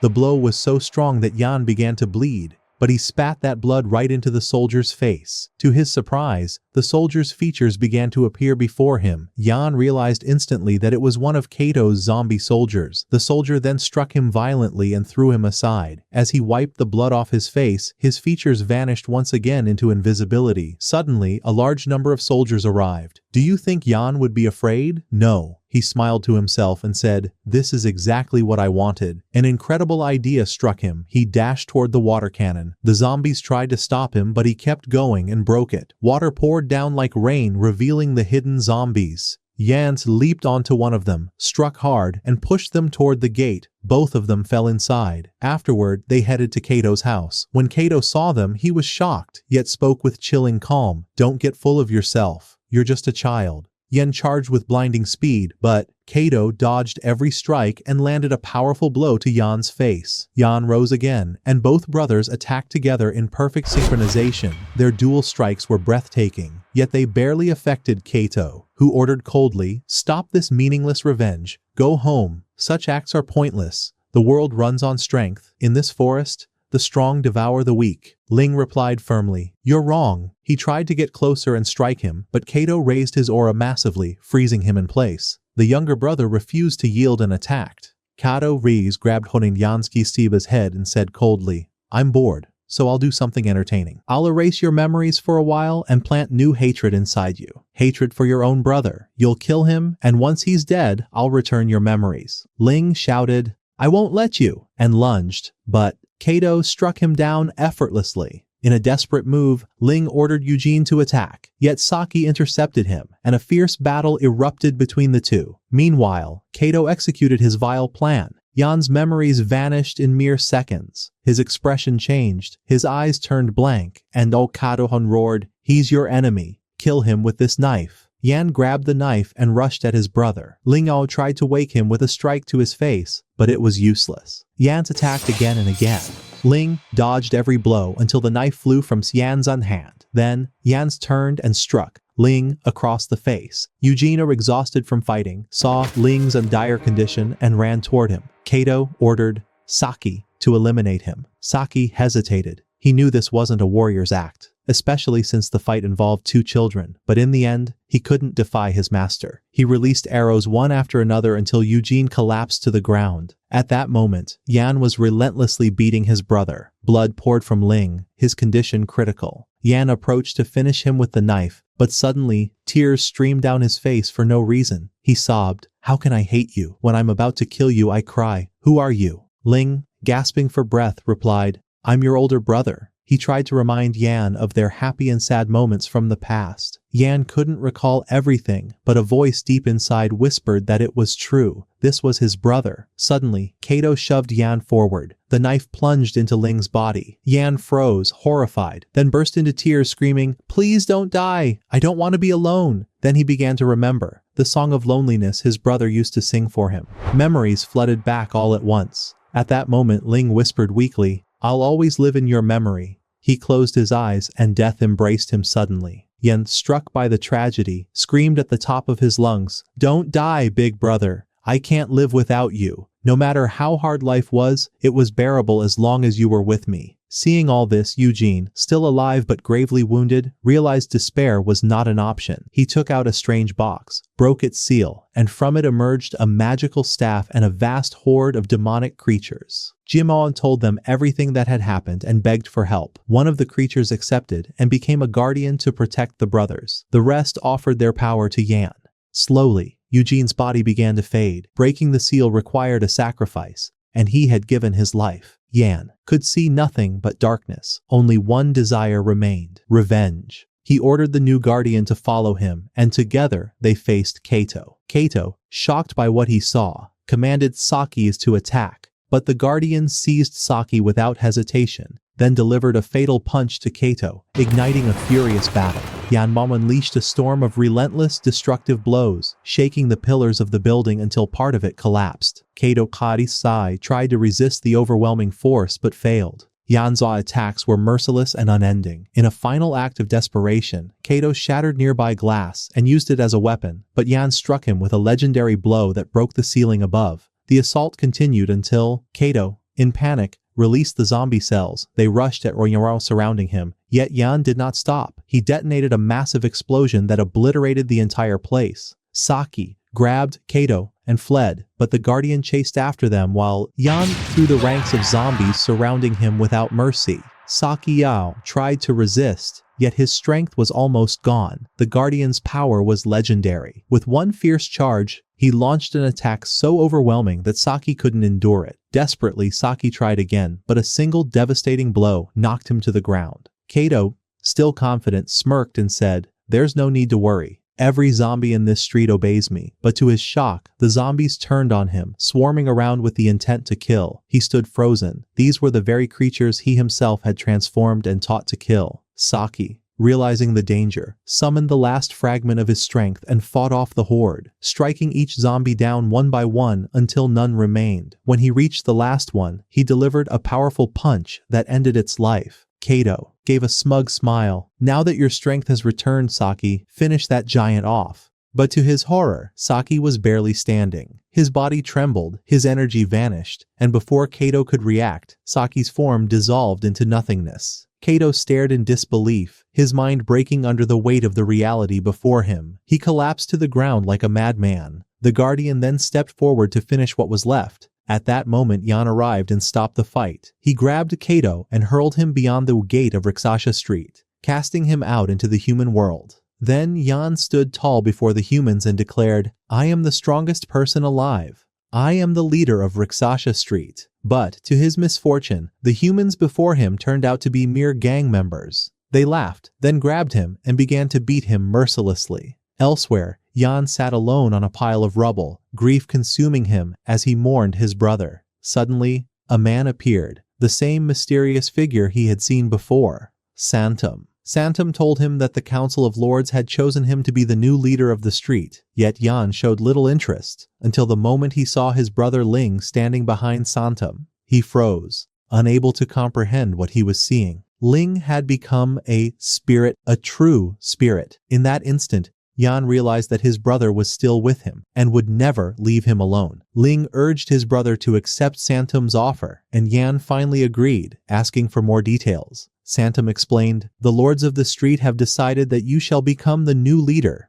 but only if you go to the island of Deatham to train and grow stronger." Yan accepted, and the two departed together, while Ling stayed behind to guard Rixasha Street. Years passed. Yan grew into a man and returned to the street, while Ling remained the same, forever youthful, bound as a spirit. In another turn of fate, a girl named Xia appeared, unemployed and desperate for work. She wandered through the human world in search of a job. One day she encountered Santam, who offered her a position in magical operations. Confused by his words, she refused and walked away. At that same moment, she collided with Yan, who was now working as a delivery man, riding his motorcycle through the city. Her belongings scattered across the ground. "It's all your fault," he shouted. Flustered, she replied, "Don't worry, it's just some papers. I'll pick them up now." But Yan barked back angrily, "I'm not talking about your stuff, idiot. I'm talking about the food I was delivering." Xia froze in shock, and the situation worsened when Yan demanded payment, insisting he would take the money no matter what. "It's your fault. The traffic light was red. You weren't supposed to cross." Only then did Xia realize she had been lost in thought, replaying her encounter with Santam. She sighed, took out her wallet, and handed him the money. As he turned to leave, Yan muttered, "Next time, keep your eyes open." Later that day, Xia continued wandering from one company to another, looking for a job, but every door closed in her face. By nightfall, she returned to her apartment, weary and hopeless. Suddenly her phone buzzed, a message from an unknown number inviting her to a job interview. Without thinking, she rushed out, following the address in the message, until she found herself standing before the gate of Rixasha Street. Her shock deepened when she discovered a strange card inside her bag, one that granted her unrestricted entry into the street. Trembling, she stepped forward, noticing the eerie silence and suffocating darkness around her. She whispered to herself, "I shouldn't have come here. It's already midnight. I shouldn't be here at all." She hurried her steps, trying to reach as fast as possible. But suddenly, she collided with one of the zombies. At first, she thought someone was filming a movie, but she couldn't believe her eyes until the zombie actually attacked her. She leapt back just in time, only to find dozens of zombies surrounding her from every direction. Terrified, she began to run with all her strength, but they caught up to her and were about to kill her, when a sudden volley of arrows shot through the air, striking the zombies down one after another. The one who fired them was Ling. Yes, he had finally arrived, alongside Yan. They landed with such overwhelming speed that it caused a massive explosion to erupt across the area. The battle between them and the zombies began instantly. Yan charged in with immense power and ferocity, and no one could stand in his way. Meanwhile, Ling sat down with Xia, explaining to her everything about the street. Literally, everything. He told her that his brother Yan had now become the leader of the street. The girl gazed at him intently. Something about his face felt familiar. Then suddenly she remembered. He was the delivery boy she had seen that very morning. What a coincidence. And then, amid the chaos of the battle, a giant zombie appeared, roaring furiously. "I'll defeat you, Yan. I'll become the leader of this street." Yan smiled confidently and replied, "First of all, a leader isn't chosen through random brawls like this. He's selected by the Council of Masters. Second, there are many streets like Rakshasa, but this one is the most dangerous of them all. And you came here to conquer the most dangerous street in the world? Run away while you still have a brain." Before finishing his words, Yan darted forward, attacking the zombie with incredible speed, dodging every strike and landing a powerful blow that sent the creature crashing to the ground. But the zombie rose again and counterattacked viciously. Their blows collided fiercely, the fight blazing with intensity as their powers seemed perfectly matched. In the midst of this fierce battle, Yan suddenly appeared behind the zombie and unleashed a torrent of flames upon him, while Xia watched the whole scene in utter shock. But the greatest surprise was yet to come. The zombie didn't die. Instead, his arm transformed into a massive serpent, which lunged violently at Yan. The attacks came one after another, but thanks to his astonishing speed, Yan dodged every single one, waiting patiently for the right moment. When the chance came, he grabbed the serpent, pulled it toward him with immense force, and delivered a crushing strike that slammed the monster into a nearby building. Yet the zombie stood again and charged at Yan, landing a heavy blow. Thinking he had finally won, the creature growled triumphantly. But Yan smirked and said, "Did you really think this was over?" He rose to his feet, a mocking smile on his face. "I was only warming up, my friend. I haven't even used my embodiment of power skill yet, nor have I summoned my guardian, Show." The zombie snarled. "What do you mean?" Yanqi replied calmly, "You'll see for yourself." And the moment he said that, he activated his ability. A brilliant light erupted, and Show, the colossal guardian, emerged. The ground trembled beneath his steps as he landed, and with a single strike, he crushed the mighty zombie instantly. The remaining zombies, struck with terror, fell to their knees, and from that moment on, they swore complete allegiance to Yan. And at that very moment, Xia believed what she was seeing, and suddenly, she fainted from the shock. The next morning, she woke up thinking everything that happened had merely been a dream. But as soon as she saw Yan standing before her, he smiled and said, "What you saw wasn't a dream. You're now in the street of half-humans and zombies, the street of Rakshasa." The girl panicked, thinking she had become half-human herself, but Yanai reassured her, saying, "Don't worry, you're still human. However, in rare cases like yours, when a human accidentally enters one of these streets, it becomes the duty of the street's leader to erase their memories immediately." As he spoke, a strange smile formed on his face, and he added, "Calm down, don't be afraid. We wouldn't want you to lose your mind all of a sudden." Terrified by his tone, the poor girl froze. But then, Yan remembered a special case, that some humans possess spiritual energy similar to half-humans, even though they live in the natural world. Still, he wasn't certain yet. He stepped closer to confirm his suspicion, but she suddenly hurled her bag at his face, scattering papers everywhere. That's when Yan noticed a black card among them and instantly recognized it. It belonged to the Hasantam organization. He asked her, "Where did you get this card?" She replied that she had met someone on the street who gave it to her, and later that night, she received a mysterious message. At that moment, Yan said seriously, "Come with me." They set off together on his motorcycle. As they rode through the misty streets, Yan began to explain calmly, "This street is called Rakshasa, the street of half-humans and zombies. These half-humans, when overcome by extreme fear, transform into zombies. That's why each street has a leader, someone whose duty is to protect half-humans from turning and eliminate the zombies who've lost their humanity. Across the world, there are countless streets like Rakshasa,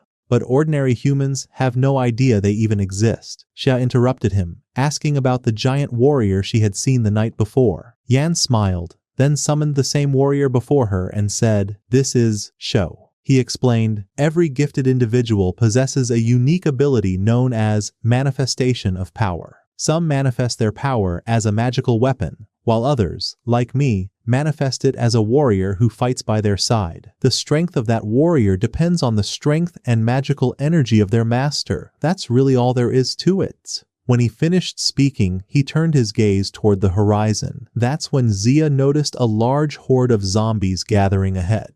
Yan smiled reassuringly and said, "Don't worry, this is part of my daily routine. I'll take care of them right now." The girl asked in disbelief, "Didn't you defeat them yesterday?" Replied, "What I defeated yesterday was just one battalion. These are from another. Most of the zombies under my control are stationed near my home in the city center, but the outskirts are, well, crawling with the uncontrolled ones." Before she could respond, Yan accelerated with reckless speed, crushing zombies beneath his motorcycle tires as if they were insects, while Shou finished off those left behind. Suddenly, Yan veered left down a narrow slope, but lost his balance and fell down a staircase. The real disaster struck when they realized the stairs ended in a dead-end wall. Xiao screamed in terror, but Yanwan stayed composed, charging straight ahead, and to her shock, they passed right through the wall. Moments later, she realized the wall was nothing but an illusion. They were back, in the world of humans. Yandu turned to her and said, "I'll take you home now." A few minutes later, they arrived at her house. There, Yan looked at her with curiosity and said, "I've discovered something strange." He reached out his hand and said, "Read what's written here." Xiao read the words easily. Then Yan stopped a passerby and asked him to read the same thing,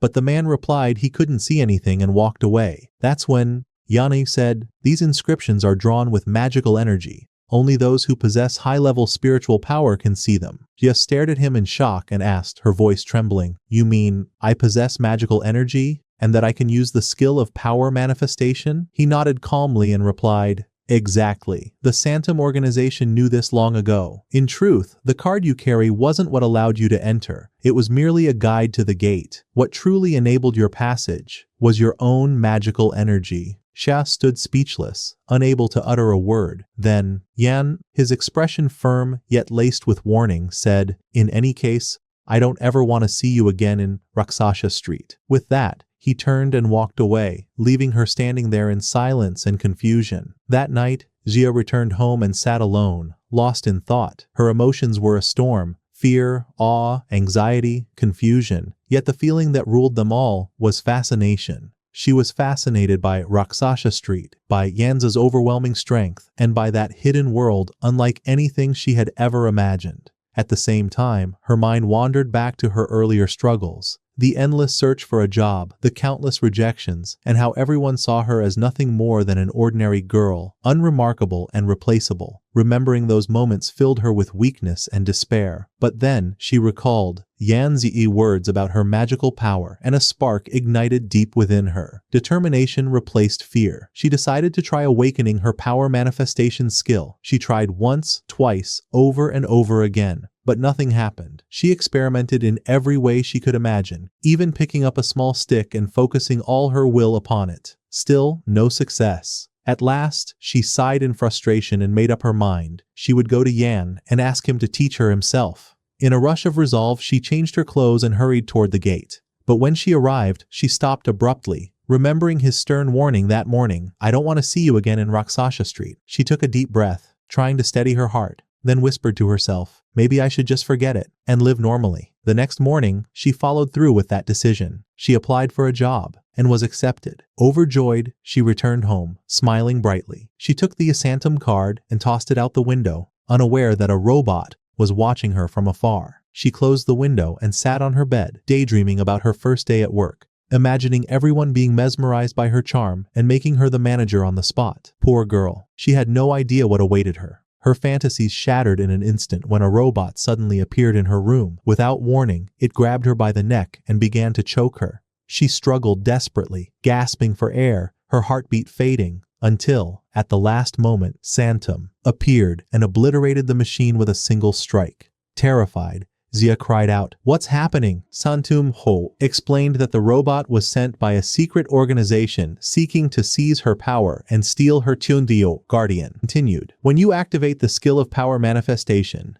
anyone stronger than you can take control of your guardian completely, and once that happens, you lose all your magical energy. Xia, trembling, asked, but I don't even know how to activate the skill or summon my guardian. And why me? Why don't they just take someone else's guardian? He replied, because your guardian will be far stronger than the rest. Your magical energy is exceptionally high. Meanwhile, somewhere else, the one behind the attack clenched his fists and snarled, I won't give up that easily. Back at Xi's home, dozens of robots suddenly appeared, surrounding her. Santum shouted, quick, head to Raksasha Street. She ran as fast as she could, the robots chasing her relentlessly, while Santum fought them off with all his might. Panic overwhelmed her as she sprinted through the alleys, unsure where to go. By mistake, she ended up on a rooftop, but even there, the robots swarmed around her. Just before they could reach her, Santum appeared again, destroying them one by one, but more kept coming, endless in number. Shot screamed, what do we do now? Santum shouted back, jump! She couldn't comprehend what he meant, so Santum pushed her off the rooftop himself. Xia screamed in terror as she fell, but thankfully she didn't hit the ground. Instead, she landed on something strange. Then,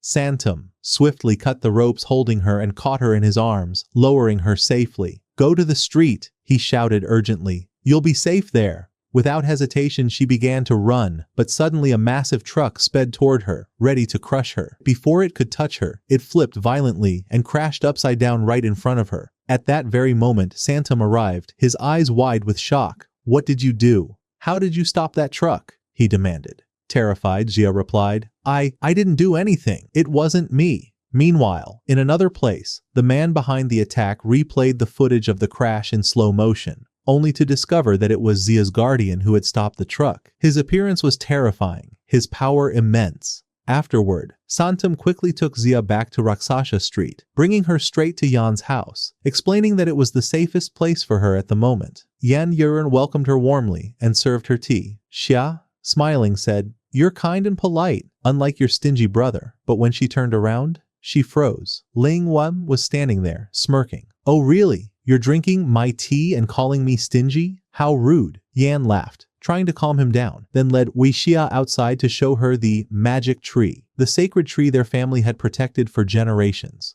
At that moment, Santum asked Yan to teach Xia how to control her powers, but Yan refused bluntly. Take her to the island of death instead, he said. Santum shook his head. That's impossible. The age limit for that island is 18 away. Yan chuckled teasingly. Really? Then she's an old lady already. Xia, who overheard the remark, turned bright red and shouted in embarrassment, but Santum ignored her and continued talking to Yan. Seriously. In any case, if you won't train her, at least let her stay here for now. There's an organization called the Kingdom, trying to take control of her powers. They're the same ones behind the recent disasters, like the unnatural rise in zombie numbers and other strange events. The Council of Masters is investigating to find out who's leading them, but so far, they've found nothing. Yan listened, uninterested, and said lazily, and why should I care? The council's problems aren't mine. Santum sighed. At least look after Xia for a while. But Yan replied coldly, I don't want someone like her around. She has the mind of a 5-year-old furious. Xia shouted back, I'm not a child. I can cook and do the laundry. Yan smirked wickedly and said to Santum, in that case, I'll let her stay. I could use a maid to clean the house. Santum laughed. As you wish, my friend. No objections here. And so the two men talked about her as if she were a piece of property. Days passed and Xia began doing everything. Cleaning, washing, fixing, cooking. She obeyed every command. Worst of all, Yan constantly called out to her for trivial things. Finally, one day he said, starting tomorrow, you'll take my place in delivering orders. I'm busy. That was the last straw. Xia was about to explode with anger. Ling intervened. We can't send her out while she's being hunted by a dangerous organization. But, Yan sneered. Honestly, you've barely been working lately, but you've been eating plenty. You're more trouble than you're worth. Maybe I'll offer you to the zombies instead of food. At that, Xia completely lost her temper. Enough! No one has ever insulted me like you have. I'll pay rent and leave. Yan was surprised by her outburst, then gave her a sly grin. But the rent's expensive, she glared. Just tell me the price. 100 coins, he replied. Here, she snapped, handing him double. 2 months in advance. In that instant, Jan's entire demeanor changed. His eyes sparkled with greed. Please, have a seat, madam. Whatever you desire. From that day forward, Jan was the one cleaning, cooking, washing, and scrubbing. He worked non-stop until he collapsed in exhaustion, finally lying down to rest. Meanwhile, Ling spoke seriously. I want to know the real reason the kingdom is after a human girl like Xia. I have a feeling Santam didn't tell us everything last time. The next day, the two went to see Santam, and when they asked him, he said, they're not after her for nothing. What they want lies within her guardian, the elixir of rebirth, a legendary substance capable of returning souls to their bodies and making them human again. Ling and Yan were both stunned by what they had just heard. Santam looked at them and said, that is precisely why I want you, Yan, to train her, so she can master the skill of power manifestation and summon her guardian on her own. Don't you too have souls you wish to bring back to life? Then he stood up and, as he prepared to leave, added calmly, in any case,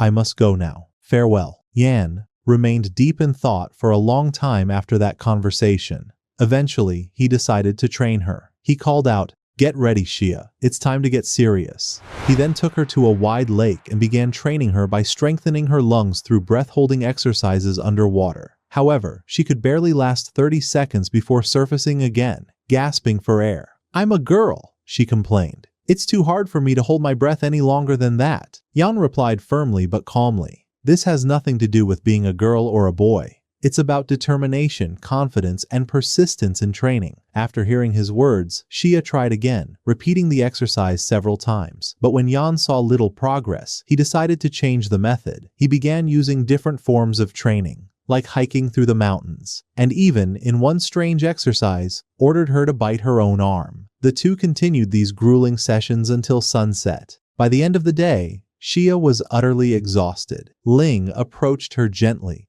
trying to comfort her, and explained that the harsh training methods weren't out of cruelty. Yan had learned them from books. Surprised, Xia demanded to see those books. Ling brought them to her, and as she flipped through them carefully, her eyes widened in shock. They weren't actual training manuals at all. They were manga. Furious, Xia summoned Santam, shouting, see for yourself! That so-called Yan has been training me with fantasy methods from comic books. Santam responded calmly. That's perfectly fine. Every leader has their own training style. But Xia snapped, that's no excuse for making a fool out of me. I refuse to stay with him any longer. Santam sighed. The organization is still after you, he reminded her. Then take me with you, she protested. Anywhere would be better than staying with that stingy man. A faint smile crossed Santam's face. I can't, he said. I'm currently searching for a fugitive named Legendo. The moment that name was mentioned, both Yan and Ling froze in shock. It was the same man who was said to have murdered their father. That's all I can tell you, said Santam, turning to leave. Goodbye. As Santam departed, Yan looked coldly at Xia and said, I won't train you anymore if you have no will to learn. Then he walked away, leaving her alone. Fell. Xia sat by the window, lost in thought, sadness in her eyes. Suddenly, a loud explosion echoed outside. Startled, she rushed out and saw Yan and Ling standing in the street. What's happening? She shouted. It's a group of zombies, Ling answered. But before he could finish, Yan cut him off sharply. No, you can't come with us. Get inside and hide. But, true to her stubborn nature, Xia ignored his command and followed them secretly. Minutes later, Yan and Ling arrived at the scene of the attack. Without hesitation, Yan summoned his guardian, Shou, and charged into battle. Shou tore through the zombies mercilessly, while Yan struck with devastating force. In moments, a massive explosion erupted from Yan's attack, wiping out most of the horde. Only one zombie remained, and Ling finished it off with a swift, lethal strike. Turning to his brother, Ling said, it seems our suspicions were right. The unnatural increase in zombie numbers is the work of the Kingdom organization. They're probably using them to test their strength. Yan smirked. All this trouble because of our lucky charm, Xia. Then, narrowing his eyes, he added, anyway, I'll keep fighting. Looks like another squad just arrived. With that, he dashed back into the fray. At that moment, Xia arrived at the battlefield, watching from afar, completely mesmerized by Yan's overwhelming power. Ling noticed her and smiled softly. You know, he said, Yan wasn't always this strong. He became who he is through hard work and relentless training. Xia said in surprise, but he is a man and he has a powerful guardian named Shu. Before she could finish, a zombie appeared behind her. But Ling reacted instantly and killed it. Then he spoke calmly. A person's strength has nothing to do with their gender or age. Those are only motivations. At first he was weak and relied on others, but when he grasped the truth, he resolved to become strong so he could protect himself and live without humiliation. Here we reach another point. Geniuses are not born. They forge themselves through hard work, patience, and perseverance. The difference between people is simple. Some press on despite hardships, others give up easily. A person chooses his own path. No one compels him. So, Xia, you must decide which category you will belong to. The girl listened, astonished at Ling's power, especially considering he was not yet half her age, and even more shocked that he had slaughtered every zombie that had attacked him, one after another, without mercy. Meanwhile, Yan had finished off the entire squad. There was not a single zombie left in the area. Afterwards, Yan took Ling and Xia back home, and thus ended that long day. The next morning, our hero went with Xia to the training ground. This time, she showed marked improvement. She managed to hold her breath for 3 minutes and 15 seconds, and it seemed Ling's words had left a deep impression on her. Then Yan told her he would begin teaching her how to summon her guardian. He asked her to go to a nearby tree and try to sense her guardian's energy, and she succeeded. But suddenly, she saw a beastly creature, a terrifying monster that frightened her greatly. Ling calmed her and asked what she felt. She told him the creature had been extremely angry. Yan then asked if she had ever faced life-threatening situations before, moments when she felt her life was about to end, since guardians often appear at such times. Xia remembered the incident when a car almost ran her down, and that confirmed the truth of his words. On the other side, Yan stood before another man showing him a picture of Legendo and asked whether he knew him. The man said he had never seen him. This man was the leader of a street other than Rexasha, and Yan asked him to notify him immediately if he learned anything about the fugitive. Then Yan left to continue his search, but without any noteworthy results. Everyone denied knowing him, yet the more important scene occurred elsewhere. The leader of the kingdom watched Yan through a surveillance device, and suddenly, Yan vanished from the camera's view, then appeared directly behind the robot, and destroyed it with a single strike. At that moment, Xia sat at home, worry etched across her face. Ling came out to ask why she was so tense. She told him she felt uneasy about everything happening around them. The kingdom was pursuing her, the number of zombies was increasing, the missing criminal had surfaced, and all these events were occurring at once, which made her certain someone was plotting with great malice. Worse, Yan was absent from the house and someone might take advantage of that. Ling reassured her, "Do not worry, I am here." Suddenly he sensed something odd. The scene shifted to Yan, who had destroyed the robot, and turned to find Santum standing behind him. Santum asked, "Are you still searching for Legendo? Are you still determined to take revenge?" Yan answered firmly, "I will never let him go." Santum said calmly, "But the reports of his crimes are unconfirmed. You have not seen it with your own eyes. Do not believe everything you hear." Yan replied confidently, "Even if that is true, I will continue searching until I uncover the truth myself." Santum fell silent for a moment, as though concealing something, then said, "What matters now is protecting Xia. The situation has become dangerous. The kingdom has been trying for years to breach the barrier surrounding Rexasha Street, and they could succeed at any time. If that happens, disaster will strike us all. We must remain extremely cautious, for perhaps within this danger lies something we can use to our advantage." At that very moment, he managed to open an audio-visual communication channel with the leader of the organization. When he asked for his name, the leader did not respond. He merely smirked maliciously and said, "You've lost the battle." Yan frowned. "What do you mean?" he demanded. The man replied coldly, "Leaving Xia alone was a grave mistake." At that instant, Yan's eyes widened in shock. The scene shifted. Suddenly, a monstrous black spider creature appeared and lunged at Xia. Ling rushed to protect her, pulling her inside the house as the beast attacked him ferociously. He leapt high into the air, firing bolts of thunder at it, but they barely made a dent. The spider retaliated, unleashing threads of immense strength that Ling dodged at the last second, but their sheer power obliterated the building entirely. Xia stood frozen in terror, not knowing what to do, while the Ling fought relentlessly, blow after blow, refusing to yield. Then the monster struck him with a crushing blow that left him weakened before ensnaring Xia in its web.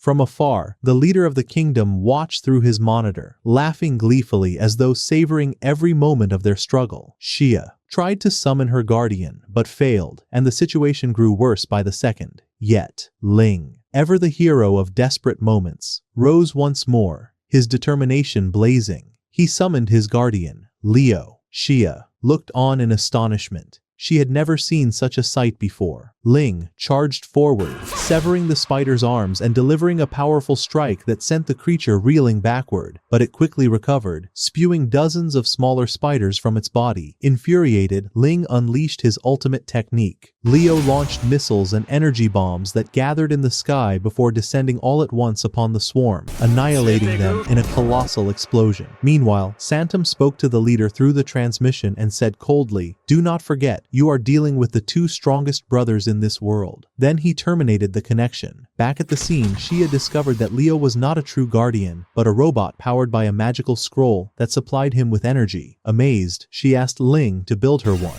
But he refused, explaining that robots had many drawbacks. Their power was limited, unlike a true guardian, whose strength grew alongside that of its master. He added that Leo's most powerful attack had drained him severely, forcing him to rely on another scroll for energy replenishment. In short, he told her, a real guardian was far superior in every way. The next morning, as they were discussing this, Yan appeared, followed by Santam. Everyone went outside, and the brothers began repairing the destruction left behind, while Santam stood with Xia, explaining the importance of her personal guardian and its true power, the very reason the kingdom sought to control it. But Yan interrupted, his tone serious. He told Xia that her training would now be doubled, as time was running short. The organization had discovered a way to breach the barrier surrounding the area, and it wouldn't be long before they launched another attack. Indeed, on the other side, the leader of the organization decided to go personally this time. Meanwhile, Yusus had no idea what was being plotted, as Yan Raz began another round of intense training, this time focusing on summoning her guardian. She tried once, twice, even a third time, but failed every attempt. Frustrated, she sat down and complained, "Why do you force me to perform these moves when you don't need them and summon your guardian so easily?" He replied coldly, "Those movements are for beginners. The experienced ones can summon their guardians effortlessly." Angered,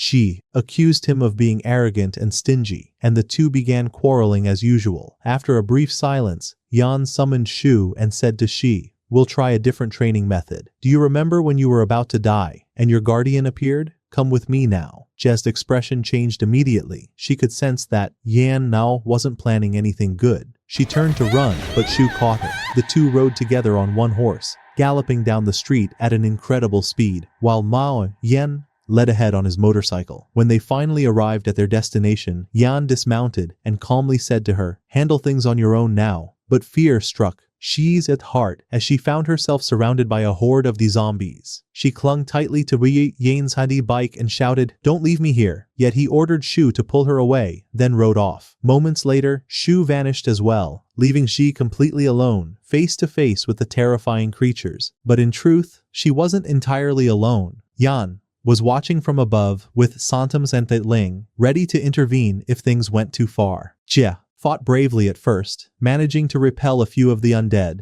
but they soon overpowered her and surrounded her.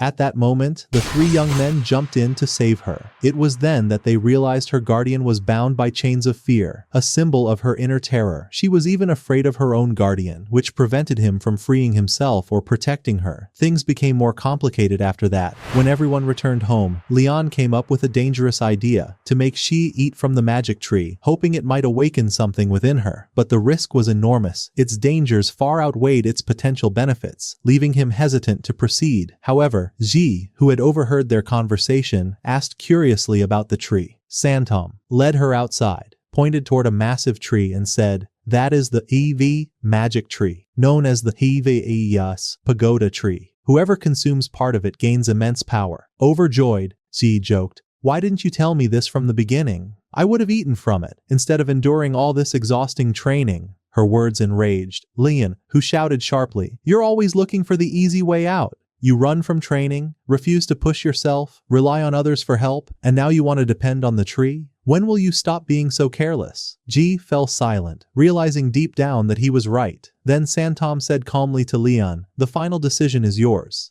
After all, that tree belongs to your family. From a distance, Ling watched silently. When Lian returned to his room, Ling's approached him and said, "You're still haunted by what happened in the past, aren't you?" Lian sighed deeply and replied, "How could I not be? I lost half of my soul because of that incident. Everything that happened to us traces back to it. Or rather, to that cursed tree." Ling had responded gently. The tree wasn't the true cause. Life is made of both good and evil. Nothing flows smoothly without hardship or sorrow. Meanwhile, Xie sat alone, heavy with sadness and disappointment. Santum approached her quietly and stood behind her, asking softly, "Troubles you?" She almost burst into tears as she replied, "I've started to hate myself. This weak self that gives up at the first obstacle, that depends on others instead of standing on its own." Santama smiled kindly and said, "You need to focus more. Try once, twice, even 3 times. Never give up, no matter the cost. Learn to make your own choices and change who you are." Though his words were gentle and wise, Xie remained lost in sorrow. Before leaving, he said, "Think carefully about what I told you," and walked away. Xie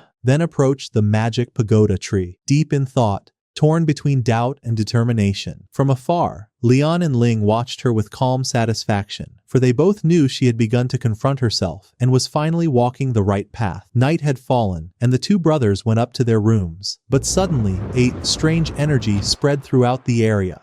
Lian felt it instantly. The alleys of the street were swallowed by darkness as the lights went out, and a wave of fear filled the air. Lian and Ling rushed outside to find out what was happening. At that moment, the scene shifts, revealing the source of all the chaos. It was the leader of the organization himself. Yes, he had arrived, bringing with him a massive army of robots that poured into the streets without warning, destroying houses and attacking civilians mercilessly. Yan witnessed the devastation and decided to end the battle at once. He summoned Shu and ordered him to seal the rift through which the enemies had entered. Shu obeyed immediately, and Yan charged forward beside him, while Ling stayed behind to protect Xi. As for Santum, as usual, he stood by doing absolutely nothing. Our hero, Yan, dashed toward the rift, tearing through every robot in his path. None could even touch him. He was like lightning streaking between their ranks, with Shu beside him, fighting just as fiercely. Yet the problem persisted. The rift remained open, spewing out endless waves of robots. And as if that weren't enough, a second rift opened. Yan quickly ordered Shu to hold off the robots from the new rift, while he took care of the first one himself. Meanwhile, Xi stood frozen, frustrated with Santum, who was still motionless. She urged him to step in, but Ling stopped her, saying that Yan didn't need help in battle. He barely finished his words before another portal appeared. Xi once again pleaded with Santum to assist, but he coldly replied,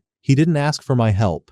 She snapped, shouting, "Does he need to ask you to do what's obvious? Go and help him, now." Her words struck him, and reluctantly, he joined the fight. Yan was like a storm, obliterating rows of robots with blazing fire attacks. Yet their numbers kept multiplying. At that moment, Ling realized the truth and shouted, "Now there are 3 rifts, east, south, and west. Only the north remains." Without hesitation, he rushed toward the northern side, and just as he suspected, a 4th rift was forming. But this time, he was ready. He activated his special ability, launching a barrage of missiles that annihilated the enemy completely. Each of the young warriors fought fiercely. Ling, Santum, Yan, each performing his role flawlessly, until the entire street had turned into a burning wasteland of debris. Strangely, the leader of the organization had yet to appear, which only deepened everyone's suspicions. As for she sat in despair, belittling herself as always, calling herself useless. Yanwad approached her and said, "You're right."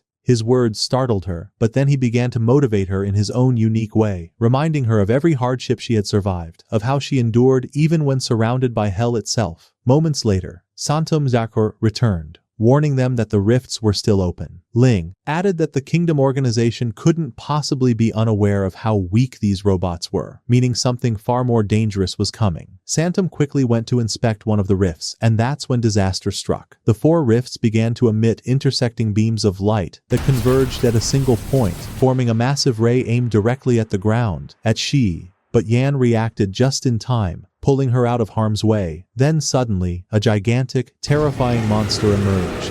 It became clear the robots had merely been the appetizers, and this monster was the main course. Night fell. Yan realized at once that the creature was being controlled. He grabbed Shu and charged toward it. The beast launched a chaotic assault on the townspeople and nearly killed a little girl, but Jan saved her at the last moment. When he looked at her face, he recognized the same girl who had once saved him in his childhood. For a moment he was distracted, and the monster took advantage of that to unleash a devastating fire strike, only for Shu to intercept it and save him. Jan snapped out of his hesitation, ordered the girl to hide, then, together with Shu, leapt onto the beast, and the two of them began a brutal, explosive battle. At the same time, the street's inhabitants started turning into zombies. Buildings collapsed one after another, and chaos reigned. Then a bold idea struck Jan. He opened a new rift leading to a barren desert, and shoved the beast and Shu through it, then followed them himself. There, amid the sandy void, the real fight began. The monster attacked violently, Shu lunged to push it back,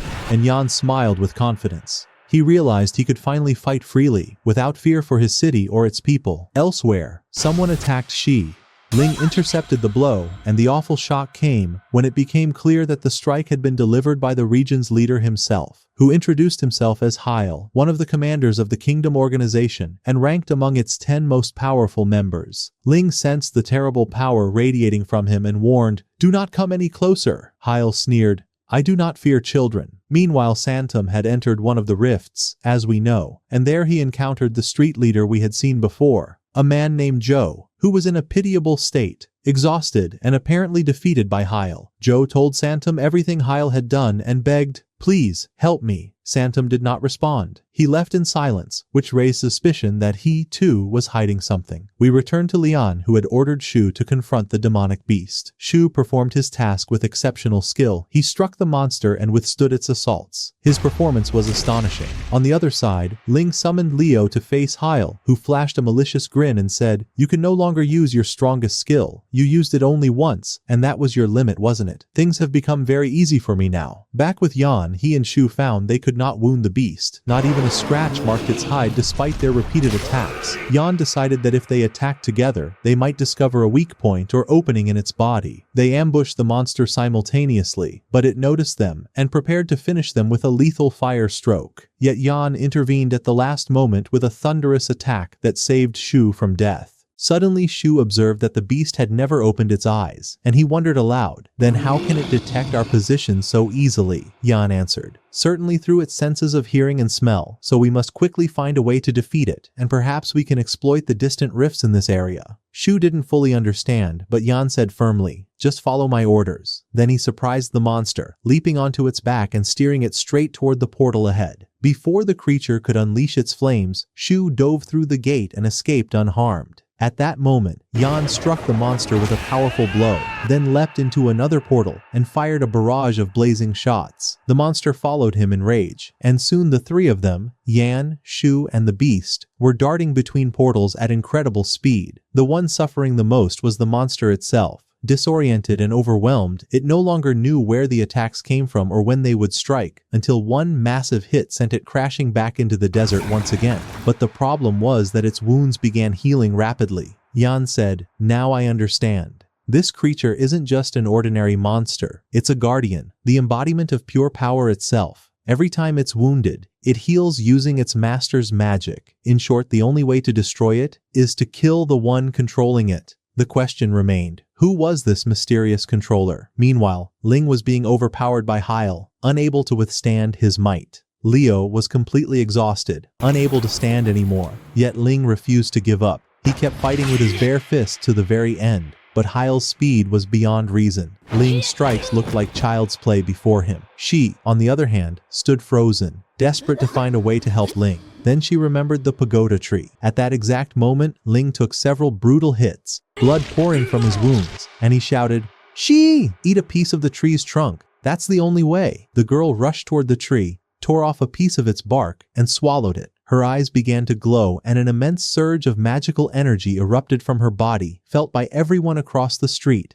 She screamed in agony and was thrown violently to the ground. Then came the greatest shock. Her guardian was released. He appeared massive, furious, terrifying in form, and began firing magical beams wildly in all directions. The catastrophe didn't stop there. The guardian directed a massive beam toward the tree and destroyed it completely. Everyone stood in disbelief as something strange appeared. It looked like a portal, pulling the street's inhabitants toward it with terrifying force. Hyle smiled in triumph and shouted, "That tree was the barrier between the human world, the half-human world, and many others. But now that it's gone, all worlds will merge, and chaos will consume everything." At that moment, she panicked, completely losing control. Meanwhile, in other parts of the city, the leaders of the other streets had already learned of the destruction, as had the Council of Masters, who watched from afar. Yet none could truly grasp the disaster, except those who lived it. Xie was falling apart as the situation worsened beyond reason. The portal began to drag Ling in as well, but he resisted and barely managed to escape. Just as he did, Xie caught hold of him, only for Hyle to strike her away, making her lose balance and fall. At that very moment, Yan had managed to escape from the monster. After passing through the gate, he found himself in a strange and unfamiliar place. Standing before him was Santum, and there came the greatest shock of all. Yan realized that Santum had been dead for 3 months. There was only one explanation. Someone had been impersonating him all this time. Then Yan noticed a message written in blood. It turned out to have been written by the real Santum. In it, Santum explained that he had been attacked viciously and would likely not survive this time. He warned that the Kingdom organization was not the only enemy. There was another, far more dangerous one that had now emerged. The world, he wrote, was on the brink of chaos, conflict, and wars, unlike anything ever seen before. A catastrophe was coming. Yan read the message to its end, then leaped back through the gate once more. At that same moment, Xie was running after Ling, who was about to be completely pulled into the gate. But Yan arrived just in time, grabbing him and shouting, "I won't let you go, my big brother." As they spoke, Ling began recounting everything that had happened in detail. Without hesitation, Yan charged straight toward Hill. The latter smirked wickedly and summoned his giant guardian. But he didn't stop there. He merged with it, transforming into a massive, horrifying creature, a true abomination. Yan lunged from behind, striking with a blazing fiery attack, but Hill dodged skillfully. The blast hit Xi's guardian instead, enraging it. The guardian retaliated by firing a beam of energy at Yan. But Yishuo intercepted it at the last second and counterattacked fiercely. Taking advantage of the opening, Yan unleashed a barrage of rapid blows against Hill, but Hill blocked every single one. Then, soaring high into the air, Hill struck Yan from above with a devastating blow that sent him crashing into the ground. Yet Yan rose again, his determination unbroken. He summoned another guardian, one resembling Shu in both form and power, and commanded it to fight by his side. Even so, the two of them could not land a single hit on Shi's guardian, whose strength had now grown to terrifying, unprecedented levels. Meanwhile, the battle between Yan and Hill raged on so fiercely that the ground itself seemed to quake beneath them. Suddenly, Shi's guardian launched a tremendous strike that sent Yan sprawling to the ground. Hill seized the opportunity, charging forward to deliver the final blow, but the new guardian blocked the attack with a mighty strike that saved Yan, then readied a roaring counterattack that forced Hill to retreat in fear. Panicking, Hill quickly separated himself from his guardian, letting it take the blow in his stead. He had realized he could no longer face them both at once. But the greatest surprise came when Yan called out to his guardian by name, shouting, "Kuro!" And the guardian responded immediately, "Greater than, at your command." Then Kuro stepped back as Yan Wai ordered, his glowing eyes fixed on the battlefield, awaiting his master's next move. At that moment, it became clear that Hyle was on the brink of destruction. Yonbisi looked at him calmly and said, "I'll tell you the biggest surprise. I have 7 guardians just like you, like Goshuren Kuro. It seems that all the demonic beings in this world stopped resisting long ago and became my servants, ever since I was a child." Realizing the situation had completely turned against him, Hyle fled with his guardian. She had approached and asked in astonishment, "Why did you let him escape?" Yan replied, "Summoning 2 guardians at once consumes an enormous amount of my energy. I'm only using them now to keep your guardian under control. If I fight in this state, my body will collapse entirely." While he was explaining, the fake Santum suddenly appeared behind him and released strange streams of energy that formed into a massive stone, sealing the portal that had been swallowing the half-humans. Shet shouted, "Where have you been all this time?" But Yan, his expression grave, said, "That's not Santum. That's an imposter, and most likely the one who killed him." At that moment, the false Santom declared that his plan had been completed and that the pagoda tree was now destroyed. However, he explained there was still a way to restore it, just as the ancient legends foretold. He revealed that there were 4 trees, similar to the pagoda tree, and that restoring it would require gathering 3 fragments from the other 3 trees. In other words, it would demand a journey across different streets. Then he said, "My work here is done. Farewell." But Jan stopped him, saying, "Do you think I'll let you leave that easily?" The fake Santom smirked and replied, "You can't do anything. You're exhausted. You can barely stand." And he was right. Jan's strength gave out, and he collapsed to the ground, unable to move. Fortunately, at that very moment, Shai's guardian regained control of himself and reverted to his original form. He looked at Shai and said softly, "My lady, you look so much like her." She didn't understand whom he was referring to, but she quickly asked him for the elixir of revival. The guardian told her that the elixir required special ingredients, and that he once had a small amount long ago, but he had given it to someone else in the past. Now, he no longer possessed the materials needed to make another. Xian was stunned and quickly apologized to Ling, but he replied calmly, "It's all right. What matters is that the reason the kingdom organization was after us has come to an end. You can now return to the human world." But to his surprise, she refused to leave, declaring that she would correct her mistake and embark on the journey to restore the pagoda tree. The guardian stood in disbelief and said, "I do not understand what is happening, but I will protect you at any cost." As he spoke, a surge of powerful magical energy radiated from him. She then asked his name, to which he replied, "My name is Lin Shi." With the first light of dawn, Yan agreed to accompany Xie on her quest to collect the 3 fragments from the other sacred trees. He decided to leave Ling behind to guard the street. Xie could hardly believe it. She packed her things in an instant, while Wamsen Yan donned armor resembling that of ancient warriors, explaining that it would be useful in the other streets as it granted the power to conceal one's presence, a gift known as the Cloak of Concealment, granted by a guardian to its master. Yan then asked Shai to have her guardian Huizaoms, Linshi Hao Duans, forge one for her as well. She immediately complied, and Linshi crafted the most elegant cloak imaginable. Afterward, Yan bid farewell to his brother Ling, handing him the chain, the symbol of leadership, officially appointing him as the new leader of the street and entrusting him with its protection. The 2 brothers vowed to meet again soon, before Yan and Ishi set off on their perilous new journey filled with danger and challenge. Meanwhile, Hill was attempting to escape with the monster when suddenly the fake Santom appeared before him, saying coldly, "Do you really think you can run away that easily? Keep dreaming." Then he removed the mask from his face, revealing a shocking truth. The fake Santom was none other than Logendo, the fugitive criminal rumored to be the murderer of Yan and Ling's father. Realizing the magnitude of his threat, Hilling immediately activated his fusion, but Logendo summoned his own guardian, a grotesque, massive headless creature, who struck without mercy, annihilating Hill effortlessly. After the battle, Logendo walked toward a desolate place and muttered in a dark tone, "Yan, your sons have not disappointed me. Your boy Yan still holds back much of his true power. When his strength finally awakens, I will do whatever it takes to face him. But this is only the beginning. What comes next will be far worse than anything before." And thus began a new chapter in their story. Yan, who had spent his entire life within that single street, now stepped into a mad and boundless world, filled with beings beyond imagination, warriors, monsters, and powers that defied reason. He once believed that Hill was strong,